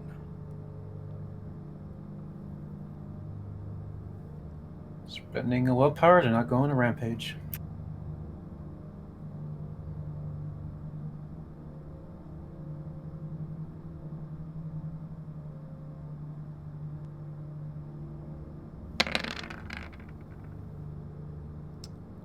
Only because of your willpower again, you get 1 success. It is taking everything you have to keep yourself in check. You're reminded of your time up far in the north when you were this close to frenzy, and you can feel it again, the battle with your beast. But you are holding it together for now.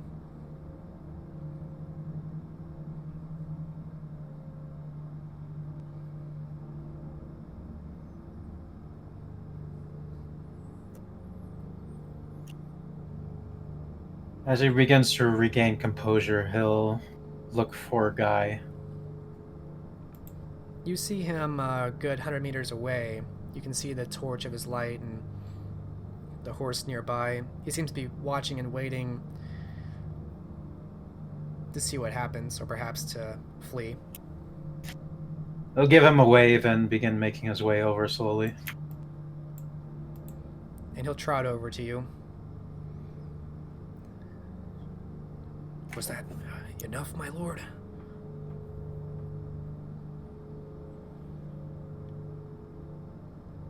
That has allowed me to regain my senses. I am still very hungry and near the edge, but I have much more self-control. You took very prudent action. Well done. I did not feel it was even my choice to act. In all honesty, my lord, I simply knew I had to leave, and I knew where to go. I rode hard. It is actually impressive that my horse survived as long as it did. And he kind of brushes at the mane.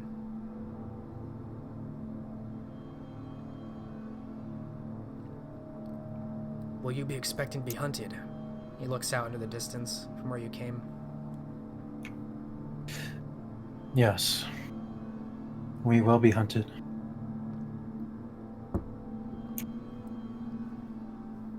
Then we should keep going. The closer we make it to Chester, the better.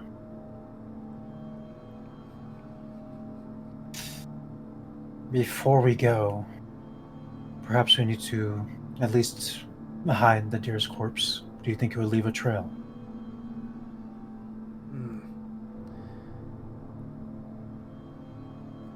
Yes, it would. Although we are quite some ways from the roads now. It depends on how good of a tracker these patrols are.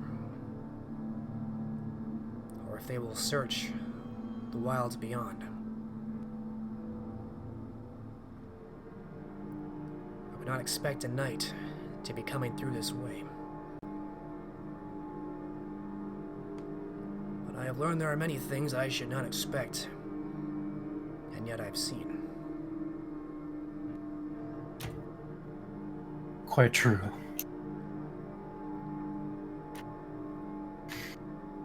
Okay.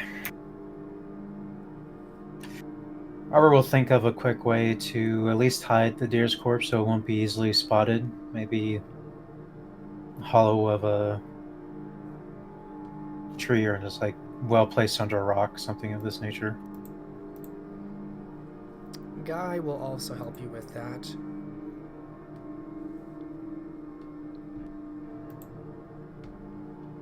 Since tracking is much of what he does, hiding tracks is something he'd also be very useful in. And he wants to help. He does point out that there are ways of concealing tracks to make it blend in more with natural movement, to conceal the blood. It'd be hard to hide the smell from a bloodhound, but there are ways of making this much harder for a tracker to tell what happened and to conceal the body.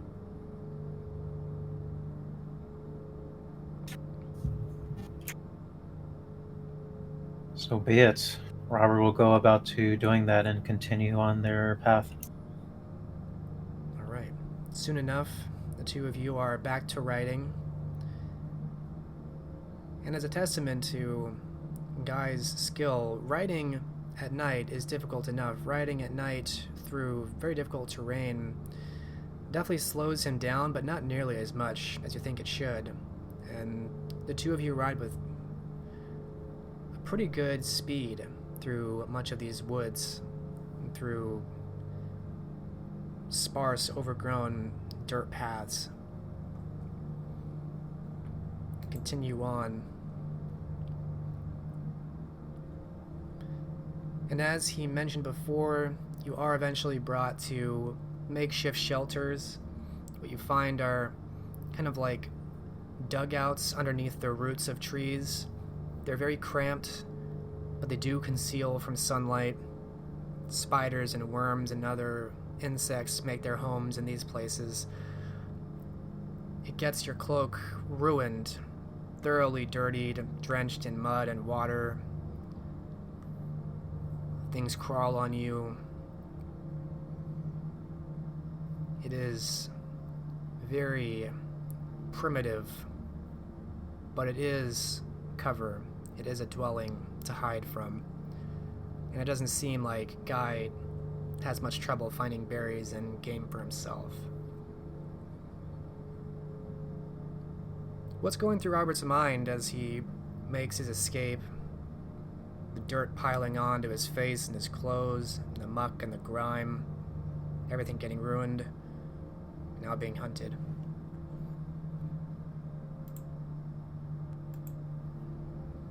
Discomfort would be on his mind if survival was not the highest priority. And also survival and the reward that Guy will gain for the service he has made, saving Robert's unlife.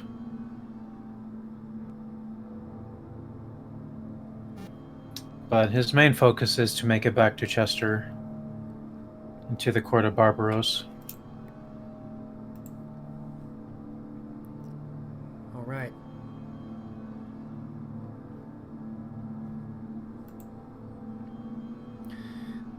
The two of you make steady travel back. Are you muted? Oh, Yes, you are. I am. The two of you make steady progress traveling back. With you, it's a little bit slower as you have to stop during the day and you have to find game to really for both of you. And so it will end up taking about 6 days and nights before you return to Chestershire and then finally to Chester proper. For the sake of blood, we'll keep you at 6. We'll say that you're able to find just enough game to maintain a low level of hunger. You're never satiated. None of these creatures of what Guy finds, and he finds many of them, they're not fulfilling. You must eat many of them. They taste horrible. The entire experience is exhausting. It's humiliating. And it tests your will.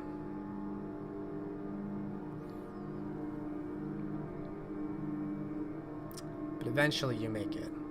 Hungry, tired, and absolutely filthy.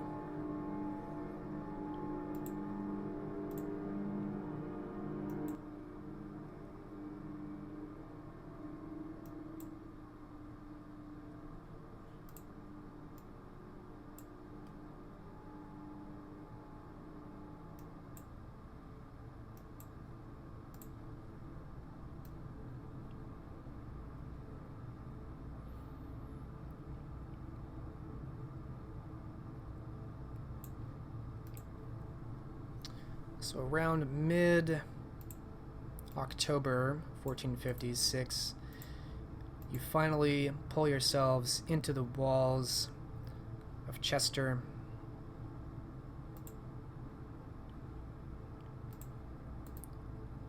And in due time are brought to the Great Hall, as after the guards realize through all the grime and the muck on your face who you are, the neonates are alerted, the guards are alerted, and you're brought in.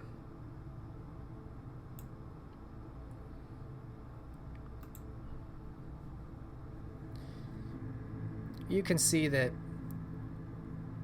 attendants are quickly moving to attend to you now, offering to take your dirty and stained and soiled clothing.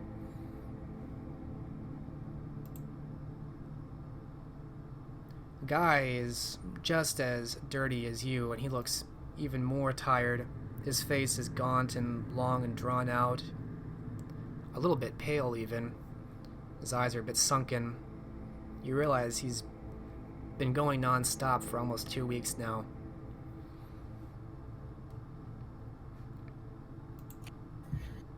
Robert will absolutely make sure that Guy is attended to, and as soon as he is able to get a handle on his own vitae requirements, he'll make sure Guy gets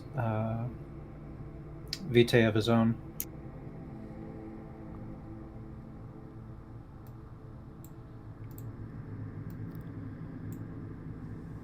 You are brought out a decanter of vitae, and fortunately you've kept your hunger well enough in check, just barely, that you're able to sip at it.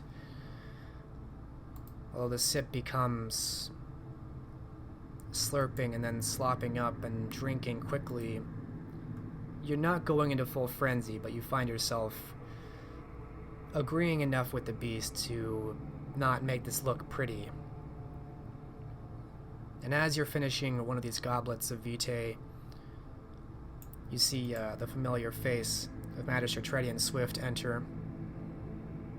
And by this point, you've been stripped down to maybe a shift or something comparable. They've brought you clean clothes, you and Guy.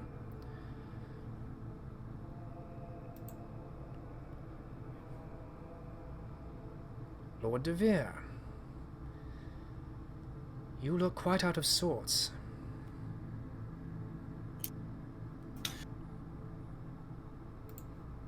Magister, it is good to see you again.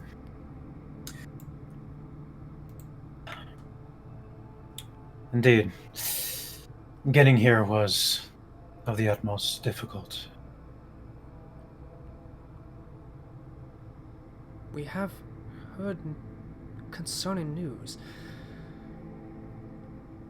Just a night ago, your child arrived with word of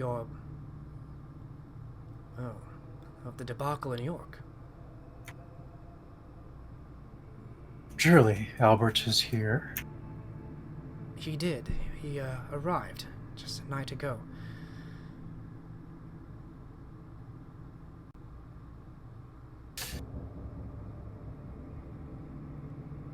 Surprising. This is good.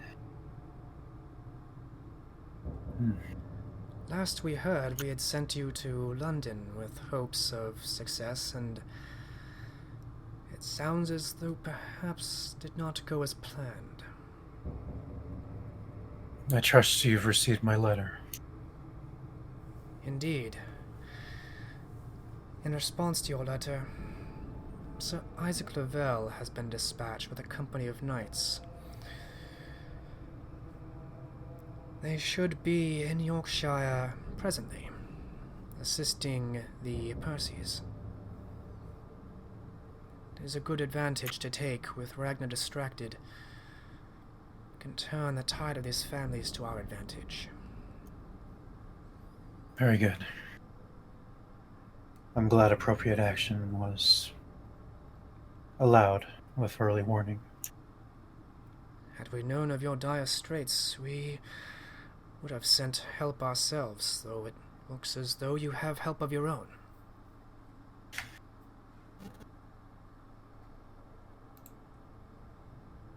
The gesture is appreciated, and I nearly did come to final death. But I did not make it all this way without my own resources.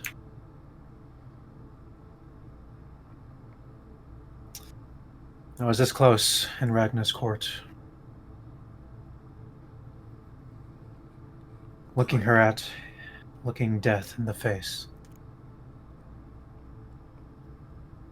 Most impressive that you were able to escape then. Few can claim to have been so close to the York Prince and escape with their own lives.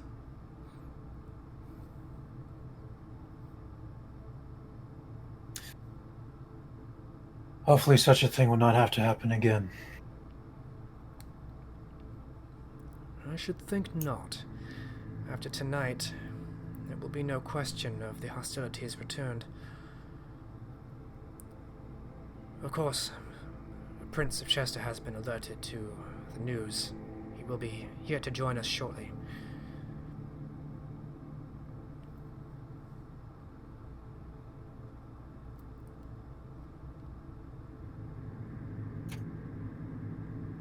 Very good. I look forward to the meeting.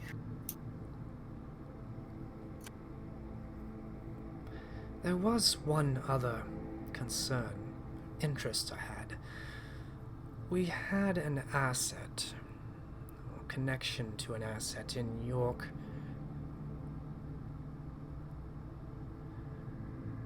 Are you familiar with the Cainite Randall Penborough?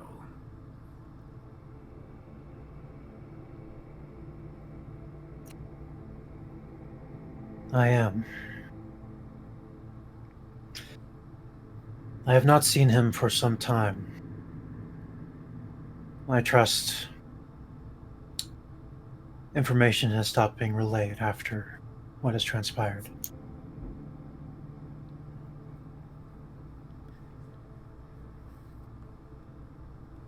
There was an arrangement being made, although with some recent setbacks.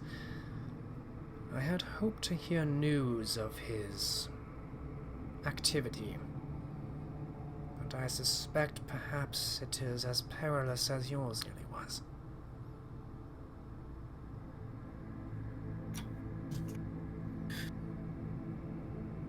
I would assume the worst. I did not give up any names, but Ragnar was on high alert. We may very well have to consider the entire assortment of assets there lost.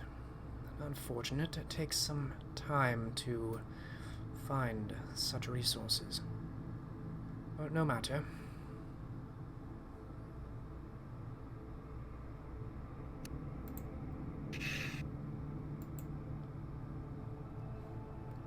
I worry greatly. Wonder what has happened to Dorothy.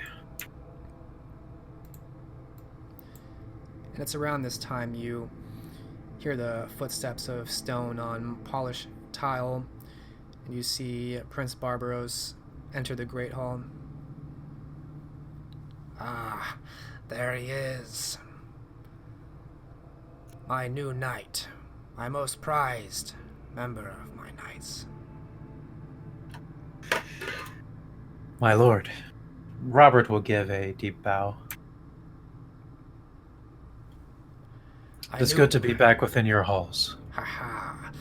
I knew they would not be able to take you, Robert. He nods a couple times and clasps you firmly on the shoulder. I could see the grit in you.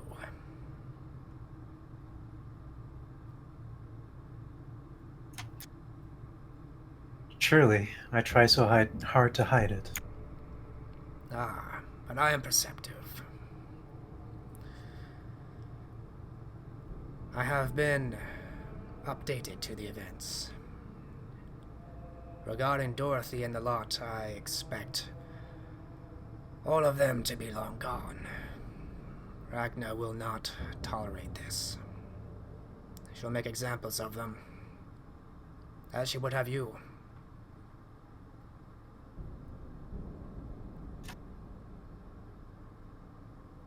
I grow restless hearing this. I know, my boy. There will be time for action. The Covenant must be made to learn that Ragnar is not reliable, that she can be defeated, and that Chester should be the champion of the Covenant. Once this is resolved, once this feud, then we will rejoin the Covenant, restore order to this country. All will be as it was. Ragnar will be gone.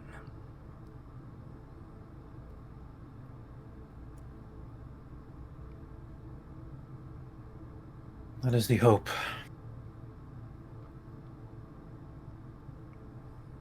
I don't think there has been any sign of the methuselah after Ragnar's head.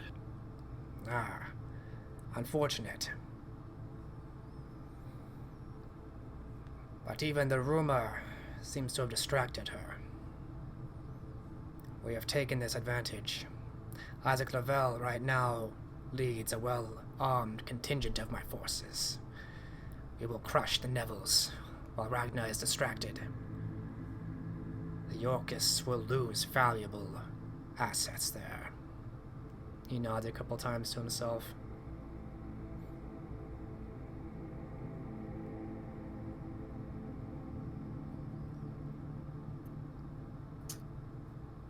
Am I to sit and recuperate, or is there anything I can assist with? You have done far more than we'd ever hoped. Sir de Vere, go, you have earned your rest. I believe your child is already at your manor to greet you. Wonderful. Thank you, my lord. He nods to you. The Magister behind him nodding to you as well, smiling politely.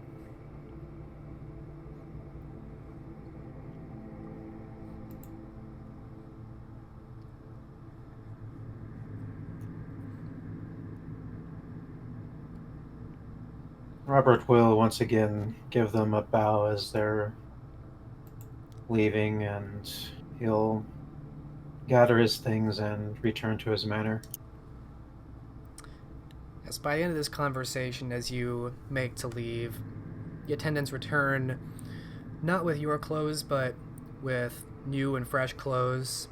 Of course, your sword and other supplies have been returned. It just seems like they've given you something else to wear while yours are cleaned.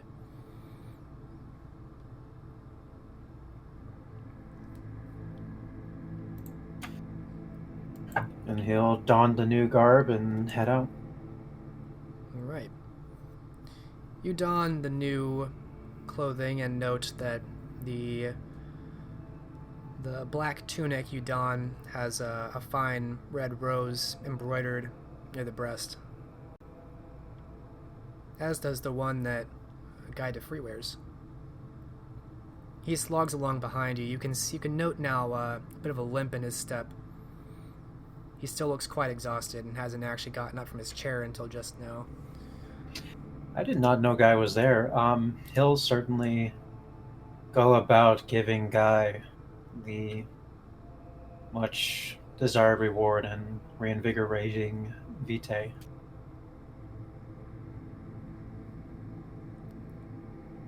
Which he takes to very quickly. All the strength and fortitude in his face melts away, almost like a child at the chance to taste the vitae in your veins again.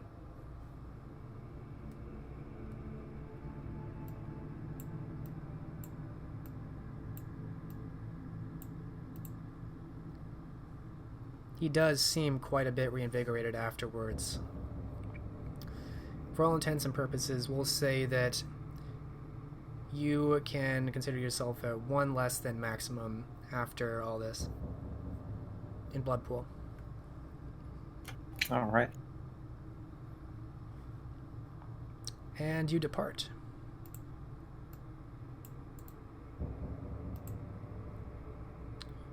Returning to your manor. Correct. Okay.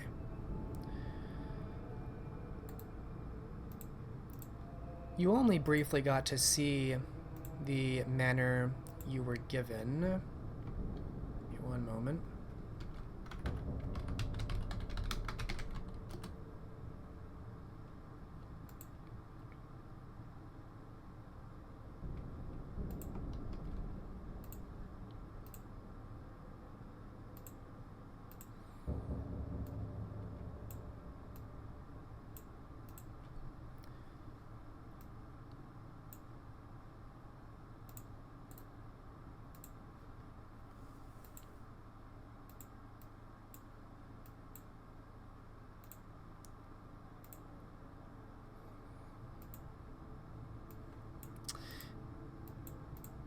Your home is very well appointed, of course, made from much of the same red sandstone that builds many of the structures in Chester.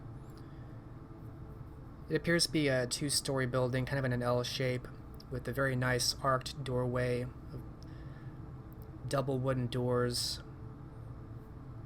fine Gothic arcs, with many pane glass windows looking out. There are maybe 10 rooms, including the master bedroom at the top. Very nice salon, study. And it's in the study, as you're returning, that you see your child has indeed returned. And he turns when he notes movement. You can see he also looks like he's changed clothes and is wearing one of these tunics with the red rose. "Ah, Robert!" And he runs to embrace you. And Robert will greet him with an open embrace. Albert, I'm so glad to see you. You still walk. You escaped. Only barely. And they let you go. Not before much questioning.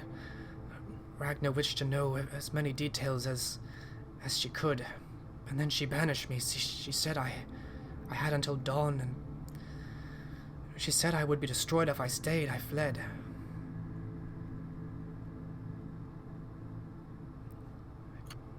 There was little else to tell her, fortunately.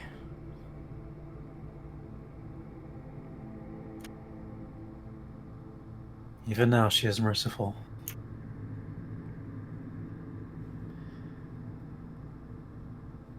I'm just fortunate that you are here. He nods a couple times.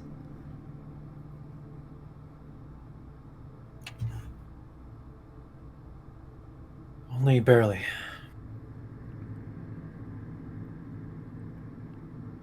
But I have some free time now. I shall have to properly teach you about the night. Ah, yes. Yes, of course. But perhaps enough adventuring for now. We should rest from all this. I did not speak of adventure. We will rest. You must learn the intricacies of our society. He nods. Well, it is almost dawn. Perhaps on the morrow. I'm quite right.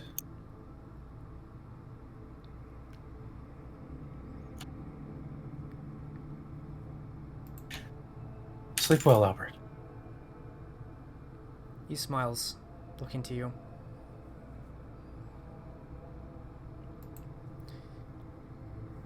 Robert returns a smile and begins to head to his chambers, thinking of the feast he'll throw in Guy's honor.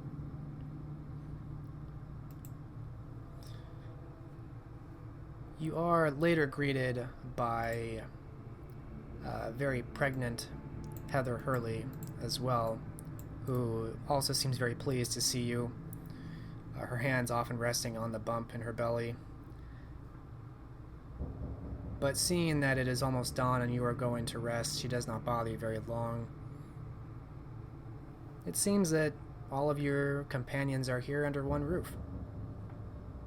Well, all of your current companions.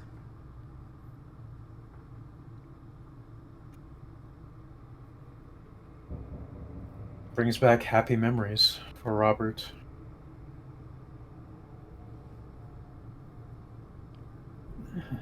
Yeah, what happened to the nuns? Whoops, they got memory hold. They did not stick around after they were dropped off in Chester. You know that they did not accept the offer to stay in your manor.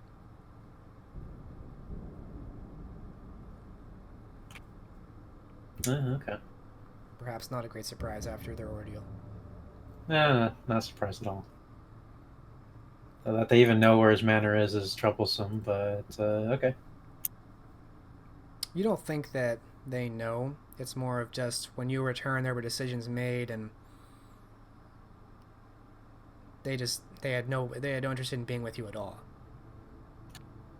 Great. Well, they get to live on their lives. With horrible, horrible memories. And so eventually, the dawn will take you into sleep. And we will transition again. Jumping back to York.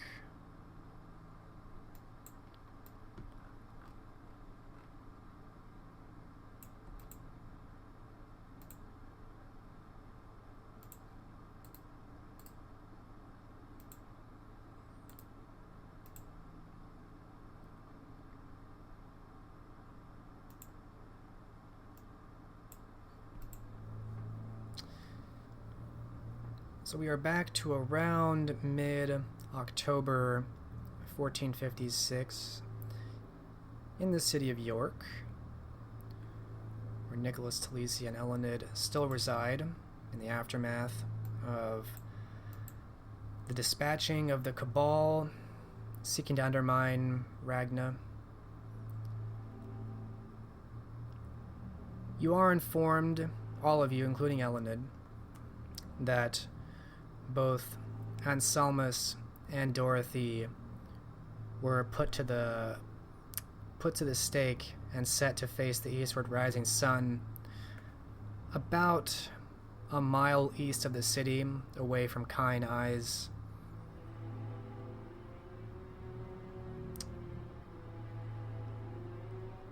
That's all you're really told. It was a summary execution. Anselmus was not awake for it, but Dorothy, having only been staked, probably would have been conscious for it.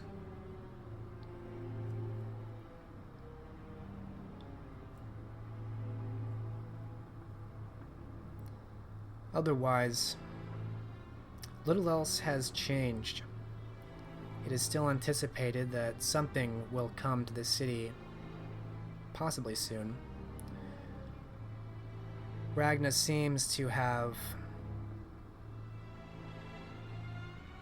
ceased her efforts in trying to summon Robert, so far as anyone can tell. And appears that things are back to preparing for this defense. There are patrols through the sewers, there are looks here and there, investigations. Robert never does get found. But Ragna seems to still expect a defense to be planned for the city, and looks to Elenid to do it, and her advisors as well. What will the group of you plan to do in the next 2 weeks? And this time we'll start with Elenid.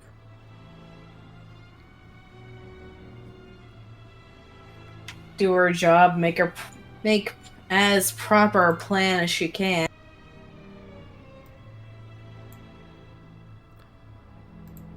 Alright. Do my notes, because I have something for you.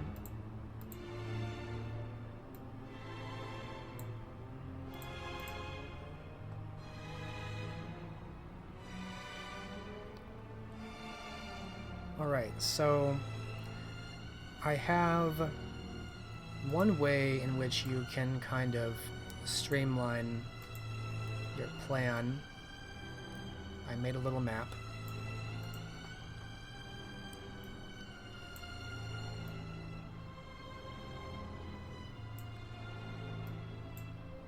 Let me move us over there.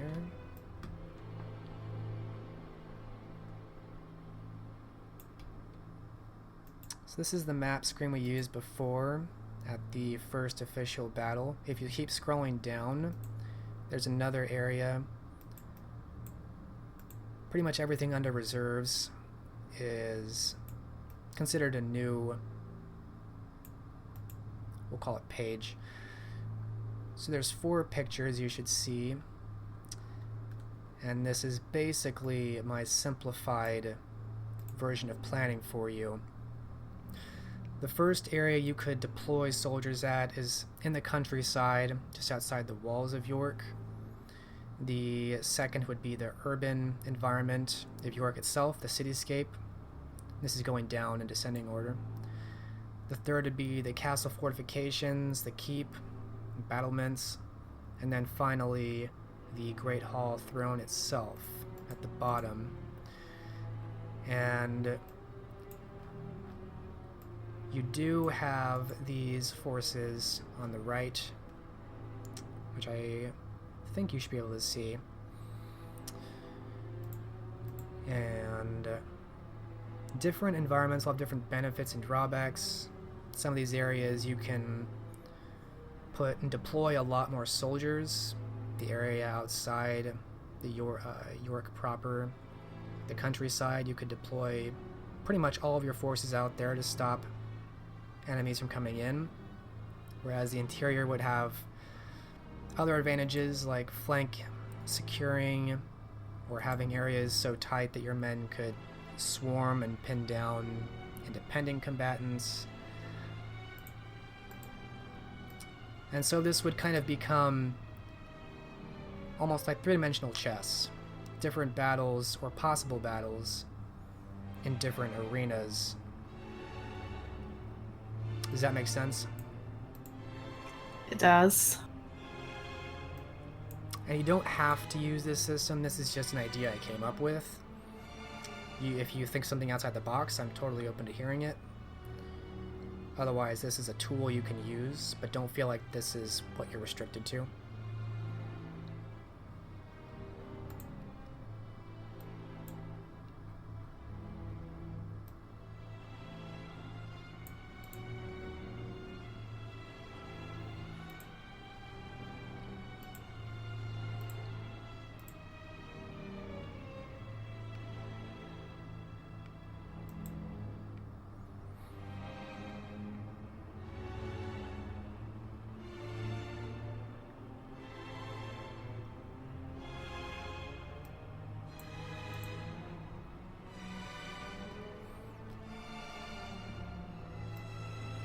So it is up to you what you put where, if you want to put anybody anywhere. And how much Who is that D&D looking guy right there? in the bottom right? Yes. Canite skirmishers. Oh, it's not showing up. Let's see. It is also unclickable. There we go.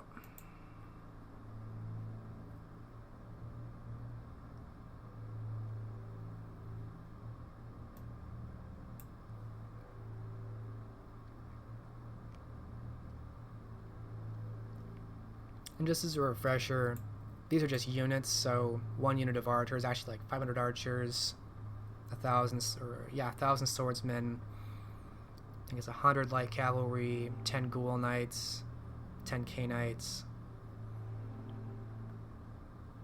More just for ease of comparison.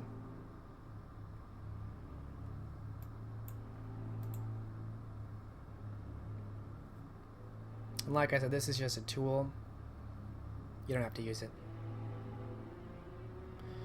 Do you include Nicholas and Talicia on your strategic planning here? Well, they are advisors. It is their job. Okay, then for all intents and purposes, the both of you can consider yourselves known of all these options as well.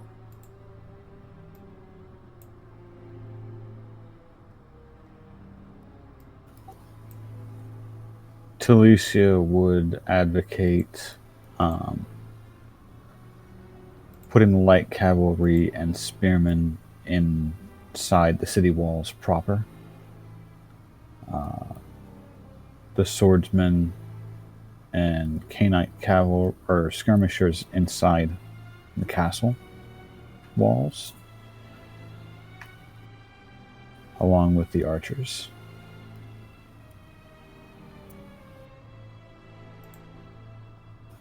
And then the heavy cavalry and the K-knight cavalry out as outriders to run down any forces that happen to come that way.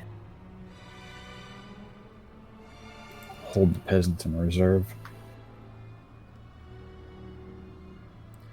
Yeah, there is effectively no limit to how you could deploy your soldiers in the countryside or the cityscape. Inside the castle battlements or the Great Hall, the throne itself, would be a little bit more restricted. You couldn't put 1,000. You couldn't put even a single unit of peasants in the throne room, for example.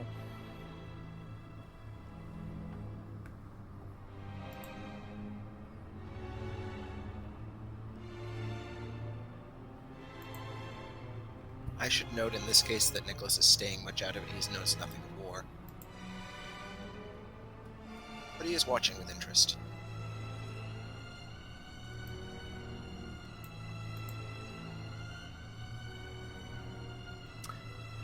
You actually could use a unit of peasants, effectively inside. Yes, using them within the city itself as to blend in with the crowds. I was just gonna say that you could put them in the throne room, but it wouldn't be 1,000. It would just be 20, and obviously not as useful per space per person. I was thinking more as a blockade, so that the cavalry could act as hammer and anvil.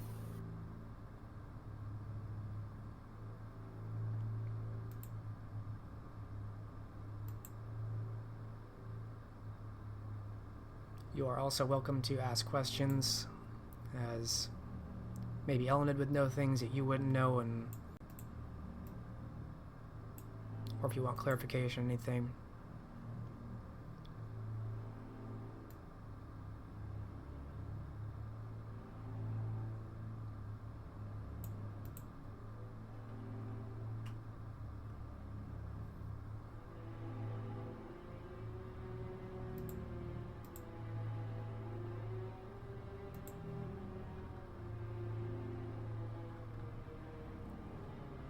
More just deliberating at this point. Mm-hmm.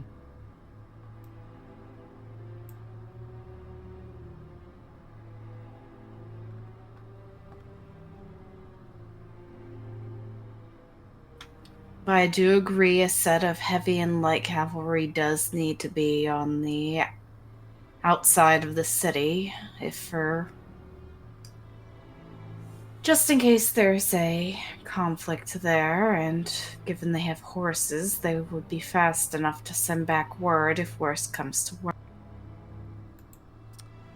And another consideration is when the fighting happens, you will only be able to command one of these arenas. Obviously, you can't be in 4 places at once.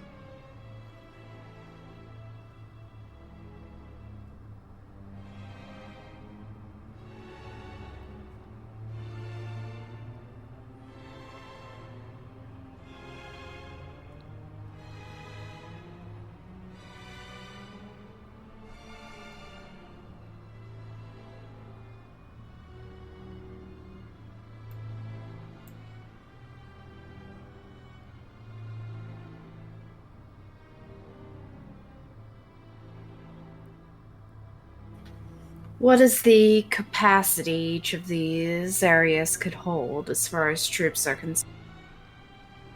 I'm going to say the top 2, the countryside and the cityscape, effectively no limit for the soldiers you have. In the castle fortifications, I think it would depend on what you want to put. It's kind of open for negotiation. And the throne room, the Great Hall that you've stood in, that would probably be most restricted. There's no hard and fast rule, it's kind of up for discussion.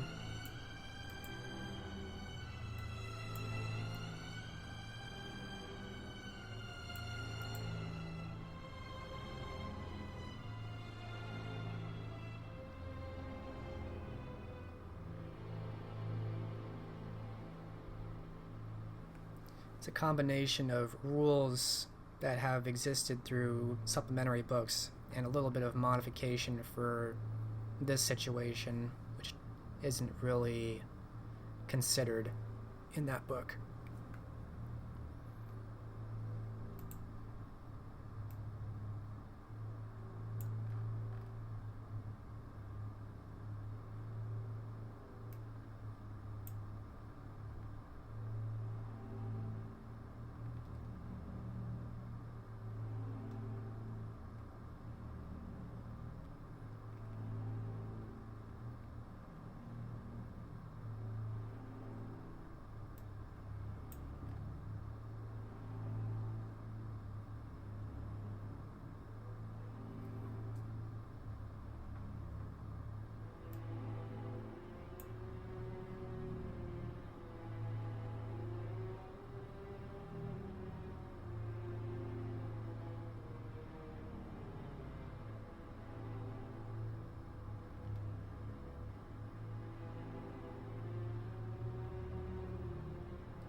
That is a considerable amount of troops within the castle walls.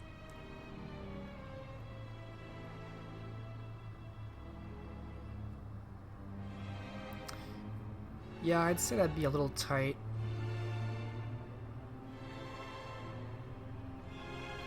You could probably do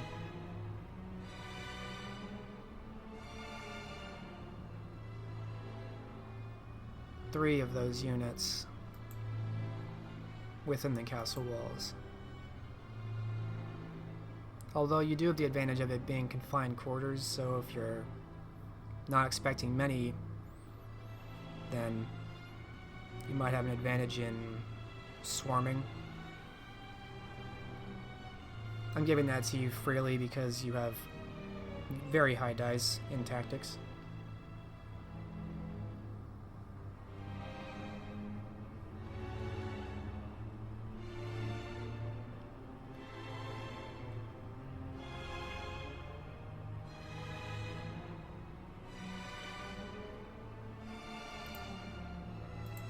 And just in case you're wondering who's moving shit around, it's me. I figured. I figured it's either Element or you.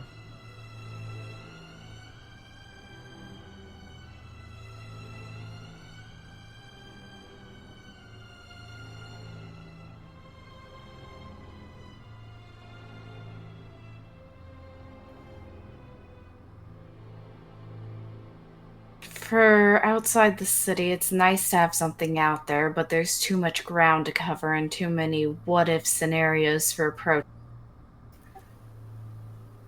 So, I'm going to have this argument in character. Yes, but with so much ground to cover, would you not need more men to cover it? It would be prudent to have your riders capable of driving down attacking forces before they reach the city walls.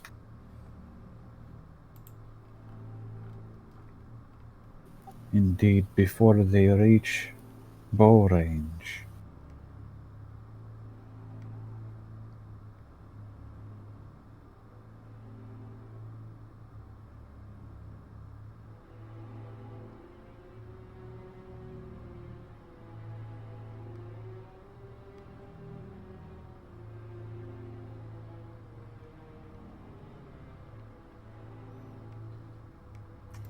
Indeed so, but if they send out a scout, could potentially maneuver around our forces. Yes, but bear in mind also that the maneuverability of cavalry is greatly reduced within the city walls. Houses, structures, cobblestone streets do not exactly provide good footing for heavy horse.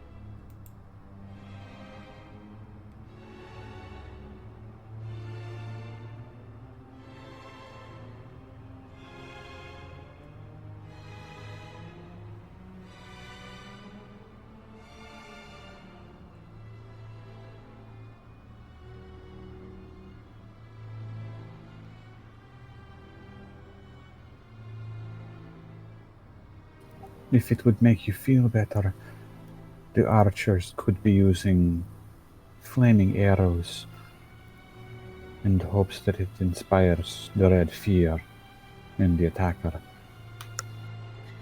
I already planned for them to do that. We just have not hit that stage yet. Excellent.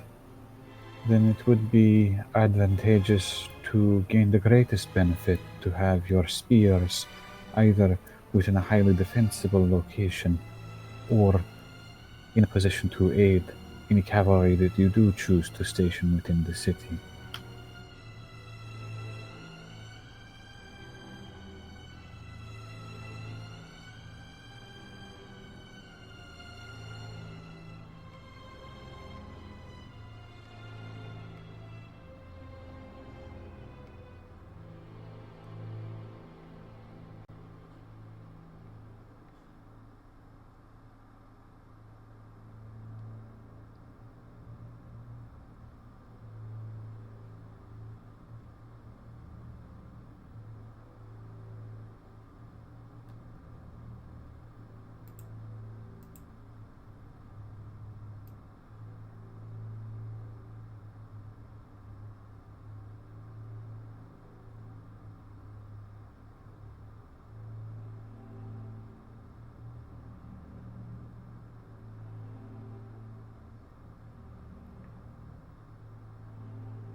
Separate question.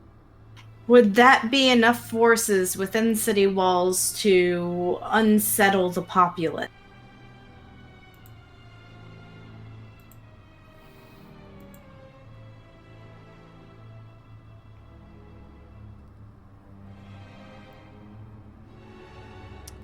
It probably would. Although they are your forces, it would definitely cause a stir. People would want to know what's going on. Why are all these soldiers inside the walls now? And are they expecting an attack? You definitely think it would cause some alarm. I mean, there's going to be alarm no matter what.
That seems like a decent layout. Alright, so it looks like both your light cavalry and heavy cavalry will be going out into the countryside. Group of archers, peasants, and spearmen supported by ghoul knights in the city. Swordsmen, archers, and vampire knights inside the castle walls, and a detachment of 10 K-Knight skirmishers in the throne room itself.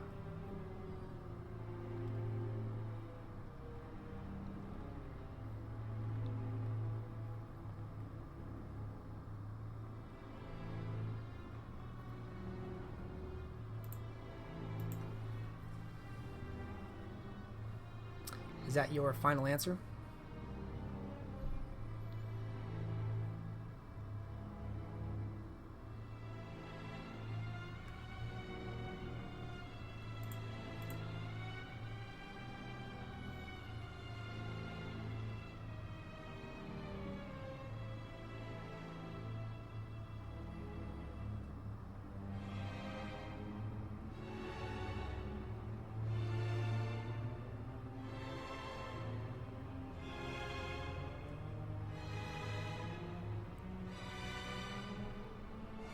Oh, sorry, was I muted?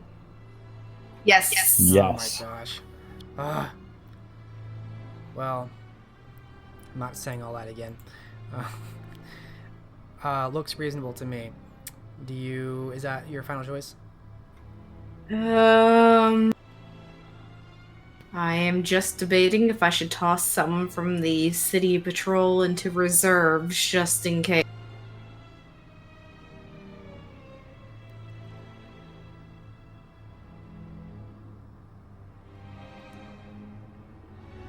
Technically, your reserves would have to be somewhere. Unlike regular battlefield, there is no space for reserves per se. You're kind of fighting in smaller and smaller circles.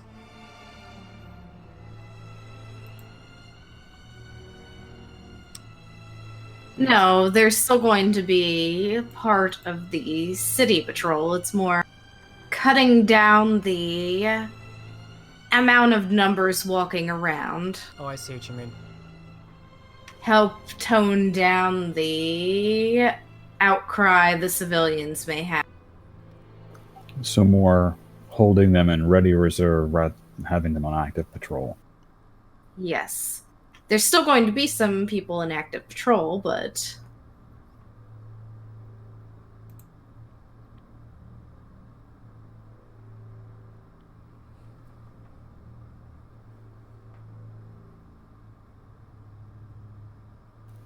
Given that most of the archers are going to be on the walls, that wouldn't cause nearly as much of an uproar. ghoul knights don't really have to be on patrol so much as just ready to go at a moment's notice. Mm-hmm.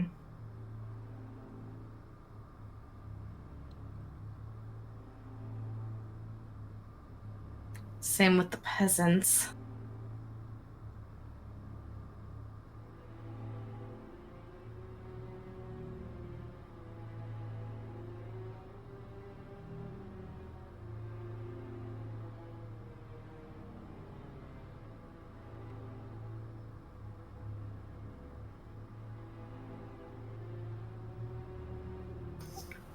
Peasants could be held as a rear guard so they can fill gaps where they need to as the regular soldiers move to address a direct assault. Yeah.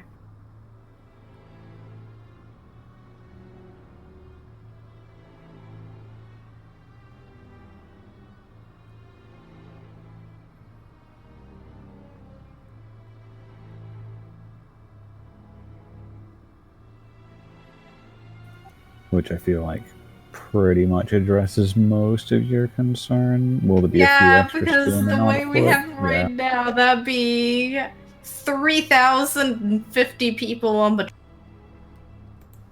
There's a few extra spearmen on patrol, but nothing crazy. York's still pretty good sized.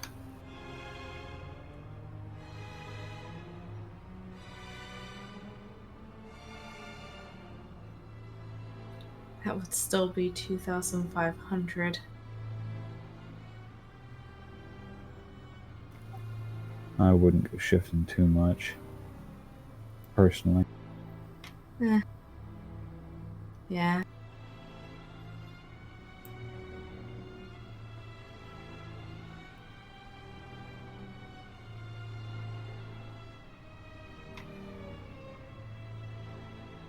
I put the ones that are in reserve off to the side. Okie dokie.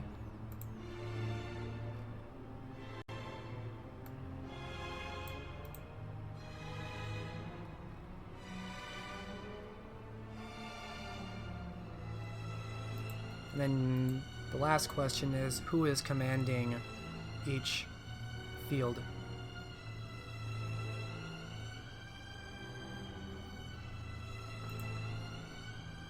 And also, where did Alaned will have to observe the commanders and find which ones are the most capable. Okay. What their strengths and weaknesses as far as commanding are. If there are particular types of troops they are more used to dealing with. And where did Talicia and Nicholas mean to be during all of this?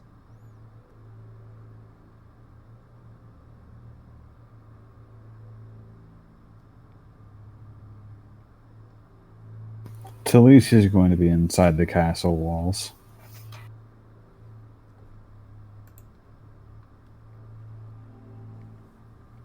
Okay.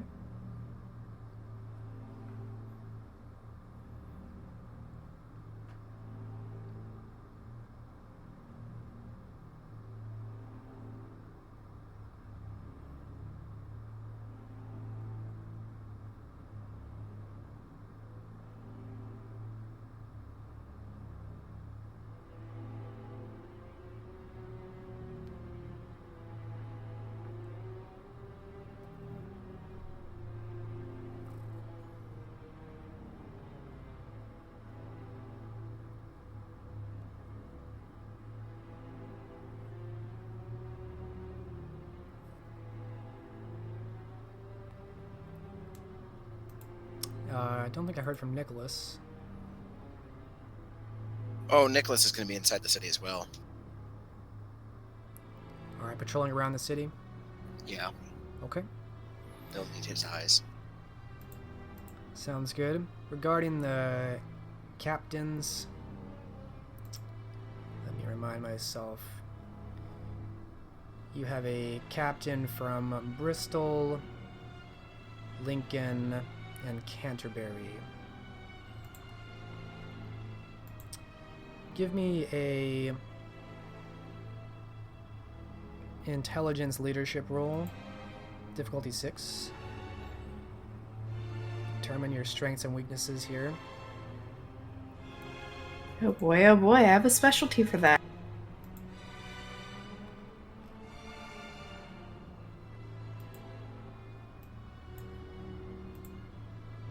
Standard difficulty? Yeah.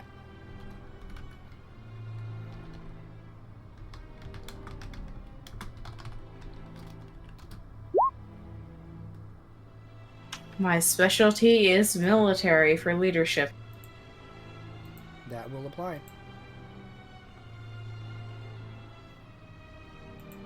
Which means 4 successes. Okay. An excellent success. So your 3 captains, I'm going to mark them down, city to captain here. So from Lincoln, you have Captain Johannes Gunell.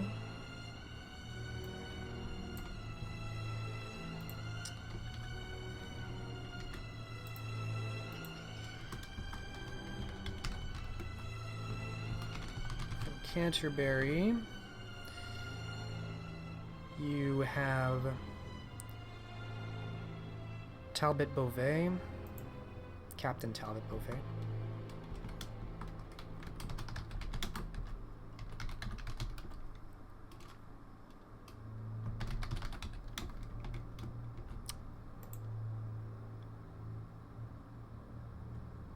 And from Bristol, Herbert Messier.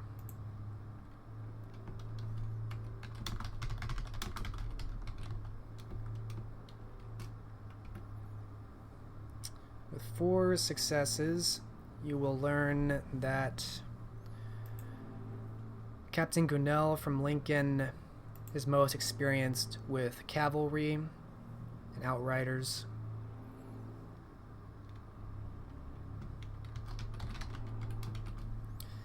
And Captain Beauvais from Canterbury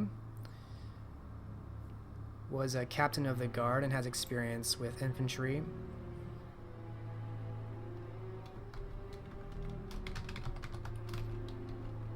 And Captain Messier from Bristol, he seems to have had experience as a mercenary and making good tactical use of terrain, finding high ground, exploiting weaknesses. It's kind of a terrain master.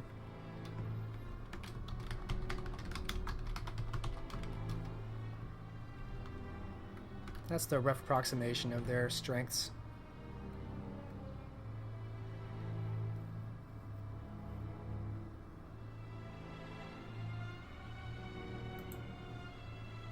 Well, the one that is most experienced with the cavalry should go with the group outside the city, since that's the highest concentration of cavalry.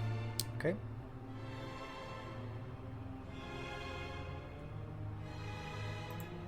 Make a note of that.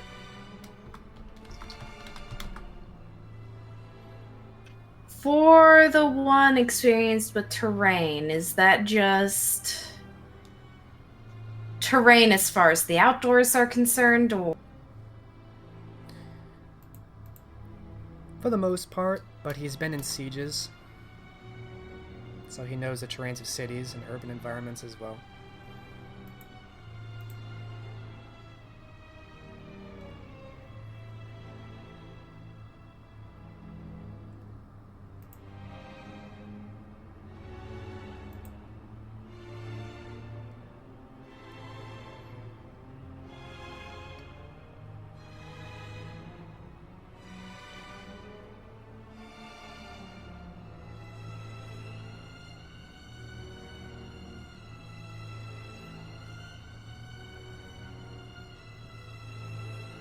Is of the remaining two, which one is a Cainite and which one is a...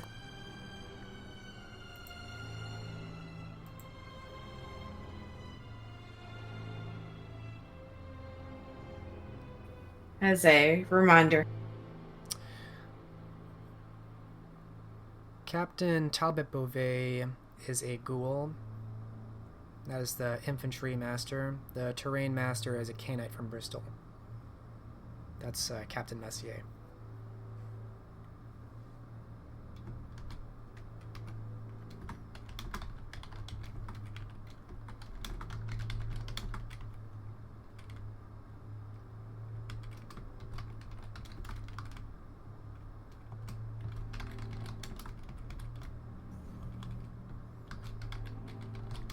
She will place the...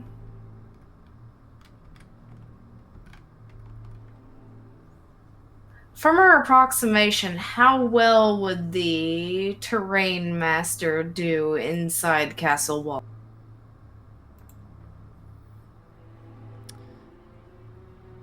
From your assessment of his experience and what he tells you of his experiences, you think he'd do pretty well. He's not alien to the defense of cities and commanding of troops within walls. That's certainly something he's done in the past. Alright. Elinette herself will attribute her attention to the largest group of forces. The terrain master can have the interior of the castle. So you will be in the city proper, and you will put the last captain in within the castle walls? Yes. Terrain master, castle walls. Yep, terrain master with the second largest group remaining. Or technically the second smallest group that's here, but what? And that leaves the Canterbury Ghoul, Captain Talbot Beauvais, in charge of the forces in the throne room. Yes. Okay. A ghoul commanding Cainites. Ironic. Yes!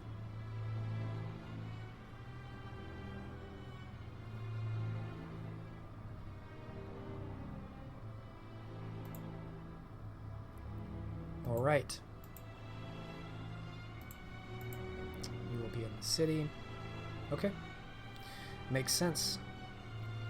Any other thoughts or plans or preparations you want to put forward? Other ideas outside of these rules?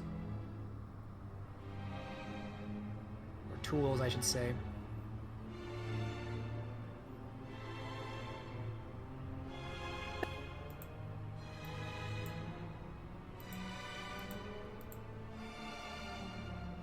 Preparations outside of upkeeping with training, not so much. And of course going out on patrols to make sure there isn't anything going on that shouldn't be going on as far as the ancient vampire getting in.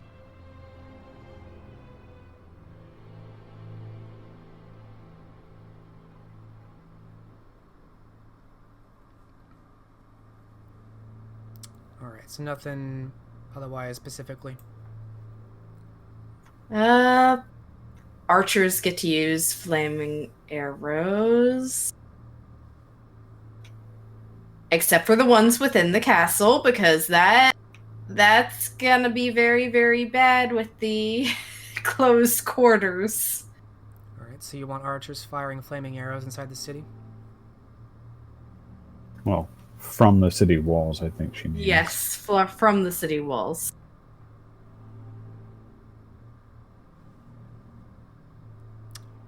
But into the city, or only like supporting the outriders? Right.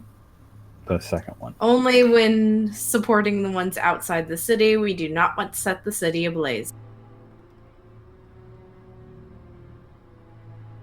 Okay.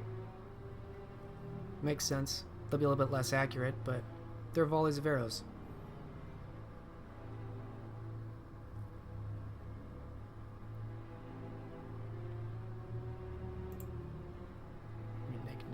that. So, okay.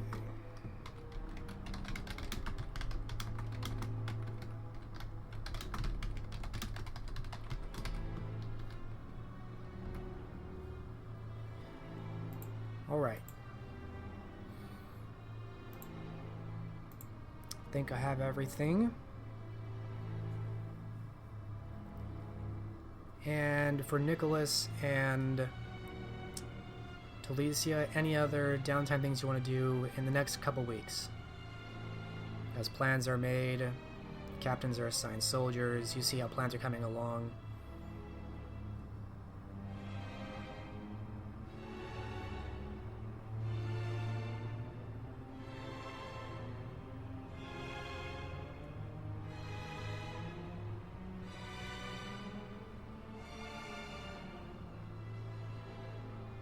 Was I muted? No, No, I'm I'm- trying to think of what he would do, but Same.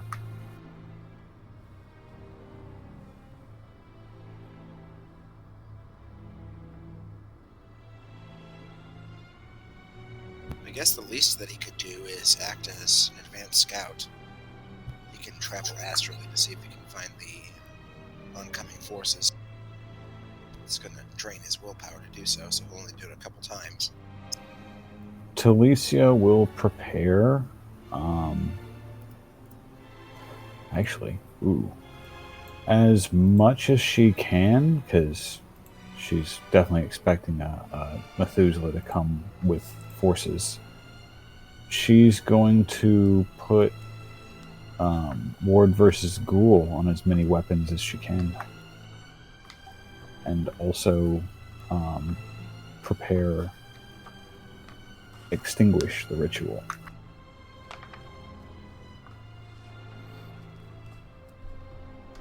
Alright, go ahead and give me those rolls. How many rolls would you like for the ward? How many weapons do you want warded?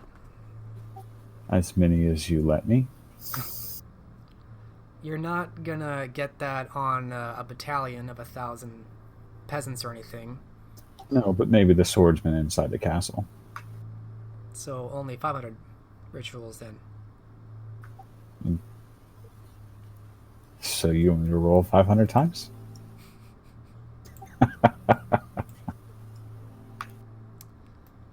Maybe pick a smaller number. Or a contingent of that group you can point out.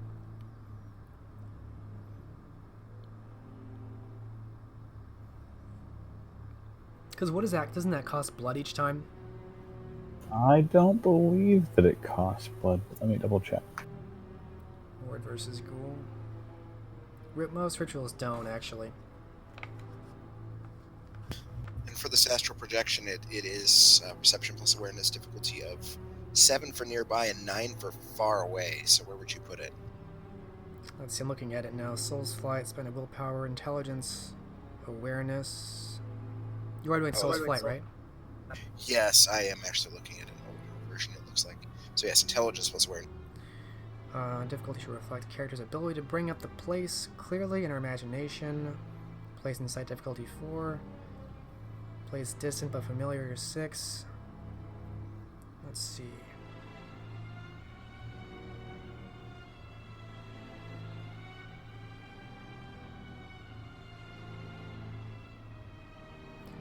It looks like... So... An unfamiliar place, only known about academically, difficulty 8 or 9. So you could choose a place. Let's see, as far as finding a person... The way I'm figuring this is that he's going to project his soul outside the city walls and then go in the general direction he's expecting the army to come from. Travels fast that way. I'm sorry, you said you wanted to find distant places to look for him?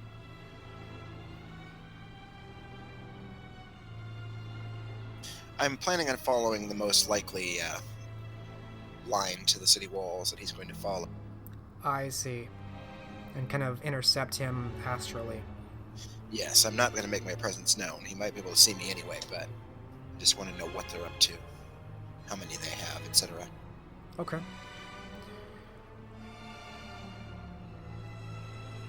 Just looking at this.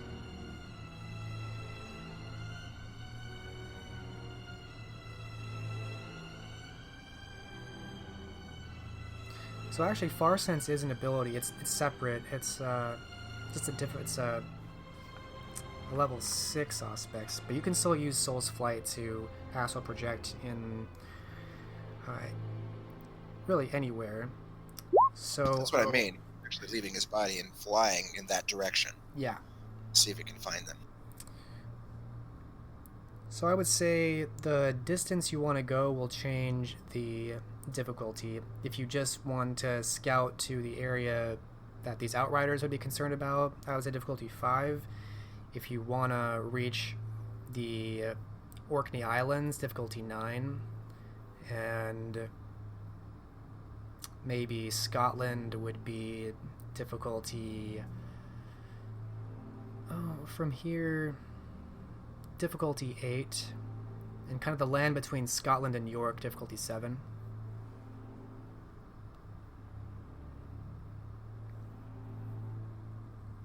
He'll try the land between Scotland and York first, and he can always fly out to Scotland.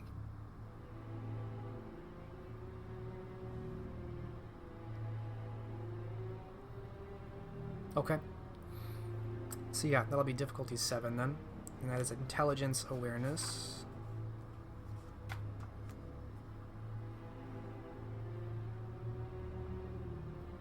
And this isn't so much a place familiar in your mind so much as something you kind of know about and can vaguely see in the distance, but don't know much about.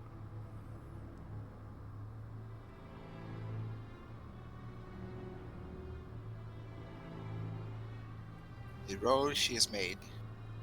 Wow. At least 6 successes. Soul power. And then... yeah, you can still use mental disciplines, including other levels of aspects.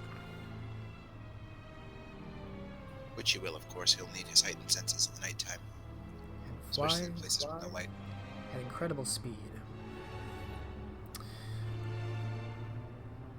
Alright. Yeah, 6 successes, more than enough.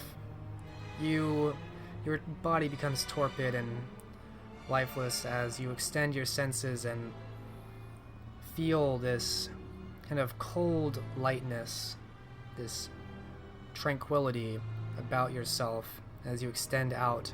There's no weight to your body. It's a very freeing experience, as though you could move and be and do anything. You can sense this line, this kind of cord that extends back. You think back in the direction you must have come. You see it is very dark where you are. You're in the midst of some plains far to the north. There's very little here. There are woods all around you, but otherwise no settlements that you can see.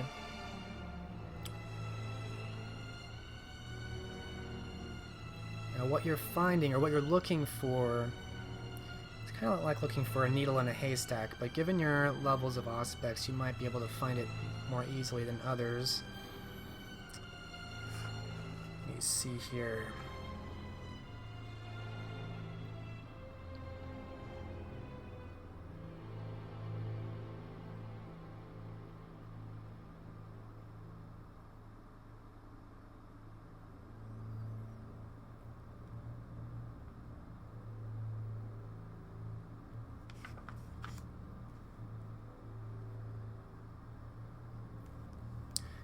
Are you planning on just kind of going in a straight line from here to the Orkney Islands, or rather here to Scotland? Yes, he will get himself some height so that he can see more of a wide swath of land. That does help as you extend far above the forest, like an eagle. You can see much of Britain from up here, almost a mile above. The fog is getting thick, but you can still make out the things below, and with your heightened senses, you can see much better than most. And he is exhilarated by this. He has never really tried this before. Just short jaunts. This is like the freest he's ever felt. Talking's hard. Looking forward with your very acute senses, you move at just imperceptible speed, if you could be perceived. Scanning as you go farther north. Now, for an average bird or even a rider, it'd be almost impossible to cover the distance you need or to find what you need, but you can move at speeds that are unheard of on the ground and in physical form, and your senses give you the ability to detect and find things that no one could find, and so you're at a different level than really anyone. So I will let you make a roll to scan an area of immense size at incredible speed because of your gifts here.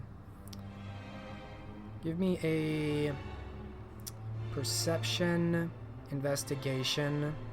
Your difficulty here will be 6, and Auspex will not change your difficulty because that's already been taken accounted for. No one could even approach what you're doing right now with any hope of succeeding without the power you have. Wow, 4 successes.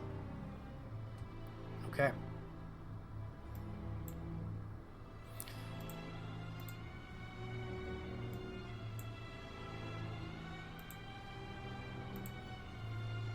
Give me one moment.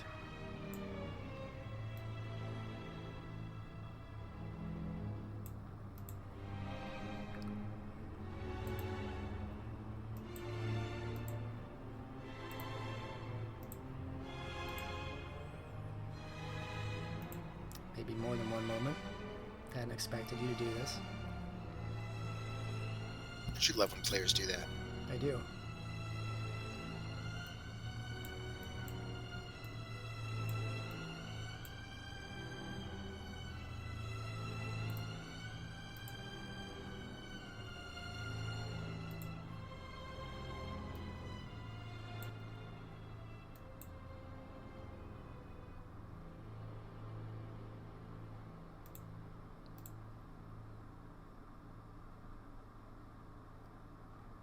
Okay.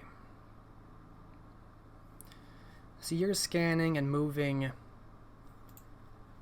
across great swaths of Britain, seeing many things you never thought you would see. Beautiful landscapes, rivers untouched by man, entire worlds undiscovered and unsettled. Eventually, your senses detect something that you haven't seen before. You've seen, by this point, thousands of animals. You've seen prey being stalked. You've seen the occasional cottage and farm. You've seen many things in a short amount of time. And one thing stands out as one thing you haven't seen yet. A group, you think,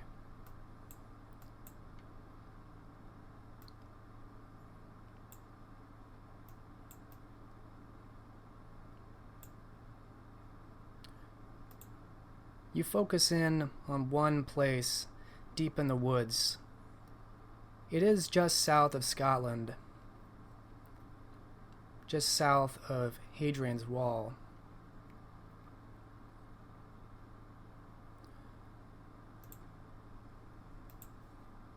A group you see is moving without torchlight. You see maybe 10 in number, walking with purpose. One man in front who seems very certain of where to go. You get in a better look at him, seeing the long, mangled hair, a bloody long beard, scars across this man's face. He looks as much beast as man. He's so feral. Whiskers, eyes glowing red, seemingly having no care for what might witness him. And you realize all the other men also have these eyes. As they stalk forward, none of them have weapons. They all appear very simply clad in leathers, old garb. You don't see anyone wearing these clothes anymore. You never have. The man who most catches your attention, with this dirty beard, his hair in braids, with small bits of coral and bone in them, stops, and all the others stop and turn. And he turns and seems to look precisely at you.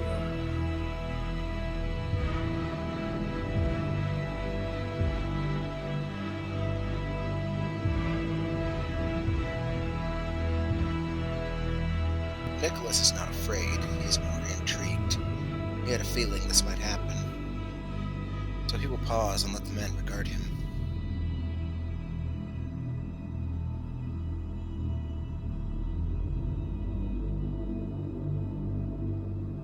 He seems to look, perhaps through you. You think perhaps a smile forms on his face, but it becomes a grimace. He spits on the ground and mutters something in a language you don't understand. And then he continues marching on, the group following behind him.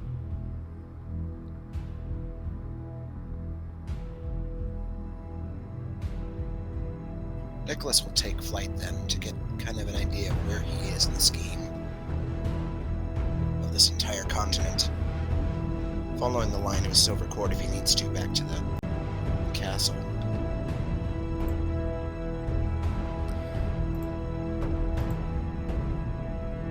Landmarks especially, sorry. You see you're just south of Hadrian's Wall. Now, these men don't appear to be moving very quickly to you, at least not in this moment.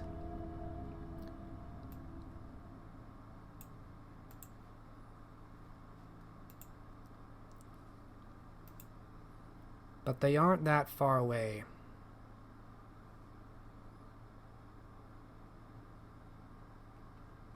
You have a good idea of approximately how far they are from York.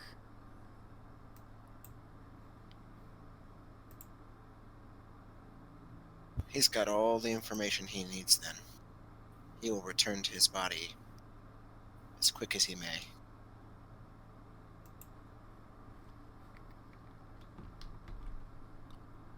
Okay. You return back to your body. Life coming back into your rigid form. And depending on what night this is and how busy Ellen it is, he will seek her out immediately. Or at least make an appointment. Urgently.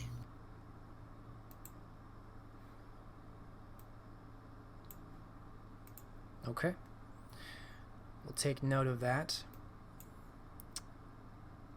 In the meantime, we're actually going to transition to back to Chester.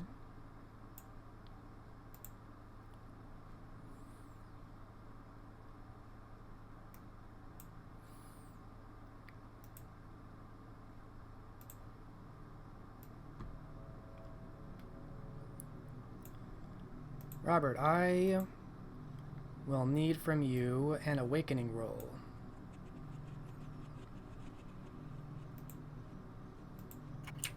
Awakening. What roll is that again?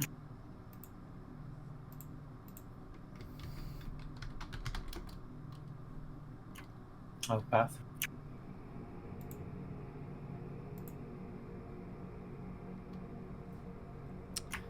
What difficulty? Your difficulty here will be 6.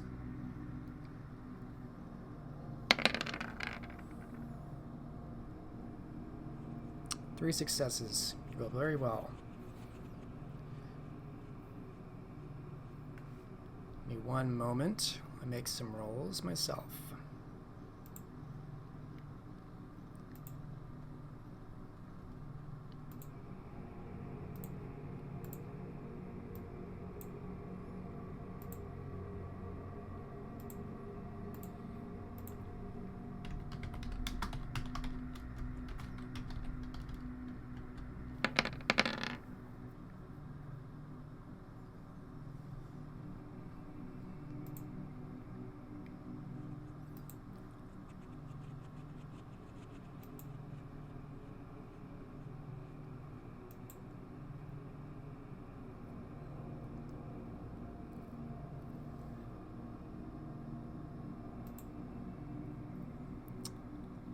Alright, you will be able to awaken, despite it being earlier than you normally sleep, and you do tend to sleep quite late, given your humanity.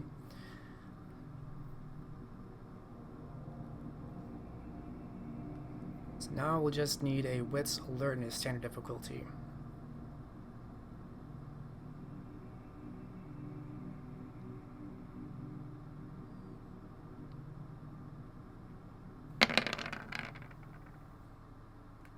One success. Alright, so you will be noted, or you will be notified, rather, from your senses, just picking up something, and you are able to pull yourself out of torpor a bit earlier than you would normally do. Your eyes start to blink open. You realize that there's a light not in your room, but not far away. It's strange how this light appears at first as you start to get your bearings. It is evening, but it's early. You realize that just outside your room, a fire has been started and is actually catching the wall and the paintings just outside your room.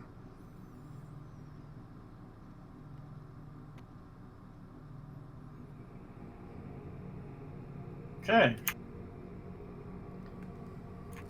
Robert will hop to attention and begin yelling fire, waking up everyone else that is inside. And of course he'll start making his way towards the exit, and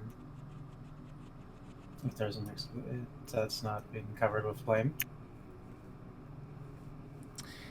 Yeah, you leave your room and enter the hallway and see that the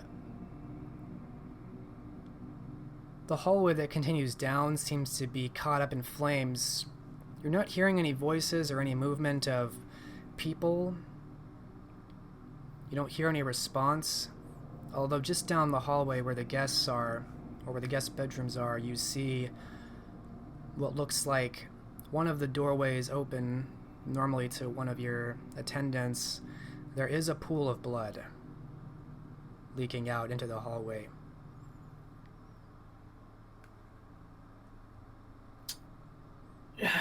Shit. Robert is going to heighten all of his senses.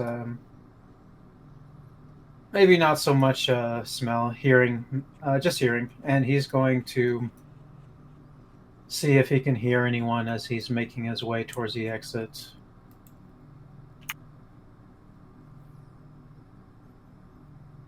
Yeah, perception, alertness, difficulty 6 minus your aspects.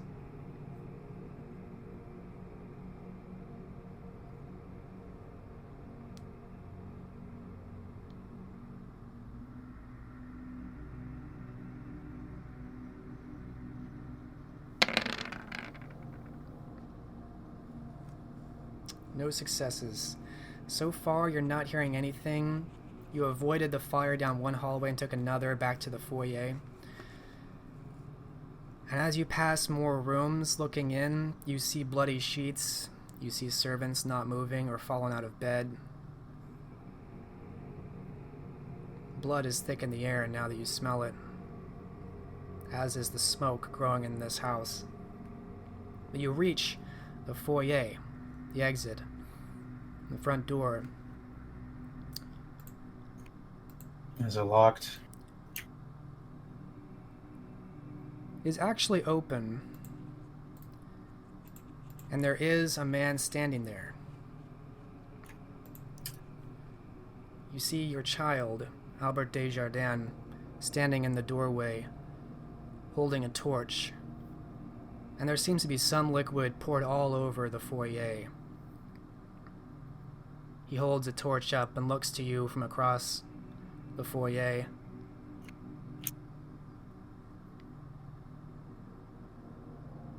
Tears of blood will begin to form in Robert's eyes. Prince Ragnar sends her regards. And he drops the torch, and this liquid erupts in flame. Is Robert caught in the trail of it, or what? He rushes to shut the door behind him as soon as the flame is lit, and the flames rush towards you. They do not reach you, but they engulf the foyer. And you are trapped in a burning building. And it is there we will end the scene. We will pick this up again at the next game.